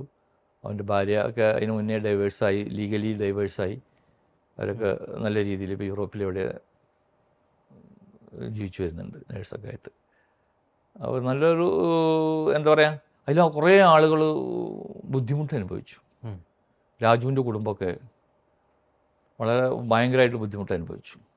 സ്വാഭാവികമായിട്ടും ആ സമയത്ത് അവിടെ ചെല്ലാമെന്ന് പറഞ്ഞതിൽ ഒരാളാണ് രാജു. ഒരു അത്യാവശ്യം ചെറുതായിട്ട് ഗൾഫിൽ നിന്നൊക്കെ വരുമ്പോഴുള്ള മദ്യപാനം പോലെ കൂട്ടം ഒരു കമ്പനി കൂടിയിട്ട് അടിക്കുന്ന, അങ്ങനെ മദ്യപിക്കും. ജയലജയുടെ പോസ്റ്റ്മോർട്ടം റിപ്പോർട്ടിൽ മദ്യം കാണുന്നു. ഇങ്ങനെയൊക്കെയുള്ള ഒരുപാട് സംശയങ്ങളും ആ സമയത്തുള്ള വിളികളും കാര്യങ്ങളും അങ്ങോട്ട് ചെല്ലാമെന്ന് പറഞ്ഞിരുന്നതാണെന്നുള്ള മൊഴികളൊക്കെ ഉണ്ടല്ലോ. അതൊക്കെ വെച്ചിട്ട് രാജു കുറേ ബുദ്ധിമുട്ട് അനുഭവിച്ചു, അവരുടെ കുടുംബവും. അപ്പോൾ അങ്ങനെ കുറേ ആളുകൾ ബുദ്ധിമുട്ട് നാട്ടുകാർക്ക് അനുഭവിക്കേണ്ടി വന്നിട്ടുണ്ട്, കുറേ ആളുകൾക്ക്. എന്തായാലും ആ കേസ് ട്രയലിൽ വന്നു, അവൻ ആത്മഹത്യ ചെയ്തു. പിറகு തന്നെ സ്വയം ഒരു ശിക്ഷ ഏറ്റുമേടിച്ചു അവൻ. മാത്രമല്ല അത് പ്രതീക്ഷിക്കാത്ത ഒരാളാണ്. ക്രിമിനൽ പശ്ചാത്തലമില്ല, ജലജയുമായിട്ട് ബന്ധങ്ങളില്ല, ഫോൺ കോണ്ടാക്റ്റ് ഇല്ല, എപ്പോഴെങ്കിലും അവിടെ വന്നതായിട്ടോ അവിടെ ആ വീട്ടിൽ വെച്ച് കണ്ട് അങ്ങനെ ഒന്നുമില്ല. അതാണ് ഇത്രയും വൈകിപ്പോയി. 2 കിലോമീറ്റർ ഉദ്ദേശം അപ്പുറത്തുള്ളൊരു വീട്ടുകാരനാണ്. എത്തിപ്പെടുക എന്ന് പറഞ്ഞാൽ കുറച്ച് ബുദ്ധിമുട്ടാണ്. പിന്നെ ഞങ്ങളുടെ ഈ അന്വേഷണ രീതിയിൽ ജനങ്ങളോട് ചോദിക്കുന്നതിനുള്ള കാരണം അങ്ങനെ ഇത്രയും ഒരു ഭാവവ്യത്യാസം ചെറുതായിട്ട് കണ്ടു എന്ന് പറയുമ്പോൾ പോലീസിനോട് പറയാനല്ല എല്ലാവർക്കും മടിയായിരിക്കും. പോലീസ് പറഞ്ഞാലും ചിലപ്പോൾ അത് പെട്ടെന്ന് മുഖായിരിക്കും എടുത്തു എന്ന് വരില്ല. പിന്നെ ആ സമയത്തൊക്കെ അന്വേഷണത്തിൻ്റെ ആദ്യ ഘട്ടങ്ങളിലൊക്കെ പ്രഷറായിരിക്കും, മുകളിൽ നിന്നുള്ള പ്രഷർ ഉണ്ടാവില്ലേ, പെട്ടെന്ന് തെളിയിക്കാൻ വേണ്ടിയിട്ടുള്ള പ്രഷർ ഉണ്ടാവില്ല. അപ്പോൾ നമുക്ക് എന്താ ചെയ്യുന്നത് പറയുന്ന ഒരു പെട്ടെന്നായിരിക്കും. ഞങ്ങളെന്ന് പറഞ്ഞാൽ ഞങ്ങൾക്ക് ആ ഒരു പർട്ടിക്കുലർ കേസ് മാത്രമേ ഉള്ളൂ, വേറെ ബാരിയേഴ്സ് ഒന്നുമില്ല. മാത്രം അങ്ങനെയാണല്ലോ സ്പെഷ്യൽ ടീം എന്ന് പറയുമ്പോൾ, ഈ പർട്ടിക്കുലർ കേസ് മാത്രമേ ഉള്ളൂ. നമുക്ക് ഊണിലും ഉറക്കിലും ഏത് സമയത്തും ഇതന്നെ ചിന്ത, കുറച്ചുകൂടി സാവകാശമുണ്ട്. പിന്നെ ഹറിബറി ഇല്ല എന്ന് പറഞ്ഞു കഴിഞ്ഞാൽ ആരെയും പ്രഷറില്ല. ഞങ്ങളെ സംബന്ധിച്ചോളം ഞങ്ങൾ നിയോഗിക്കുന്ന ഞങ്ങൾ സുരസ് സാറായാലും ശരി, അതുപോലെ ഉണ്ണിരാജ് ആരായാലും ശരി, നമ്മളെ നിയോഗിച്ചു കഴിഞ്ഞാൽ പിന്നെ അവരവിടെ ഫീൽഡിലുണ്ടാവും, അവരതിൻ്റെ ഫുൾ ഇൻവോൾവ്ഡ് ആയിരിക്കും എന്നറിയാത്തതിൻ്റെ പേരിൽ അത് പോയോ വന്നോ എന്നൊന്നും ചോദിക്കാറില്ല. അപ്പം ഞങ്ങളങ്ങനെ നടക്കുന്ന ഒരു ടീം. അതാണ് ആ ജലജ കേസിൻ്റെ അന്വേഷണവും അതിൻ്റെ പര്യവസാനം.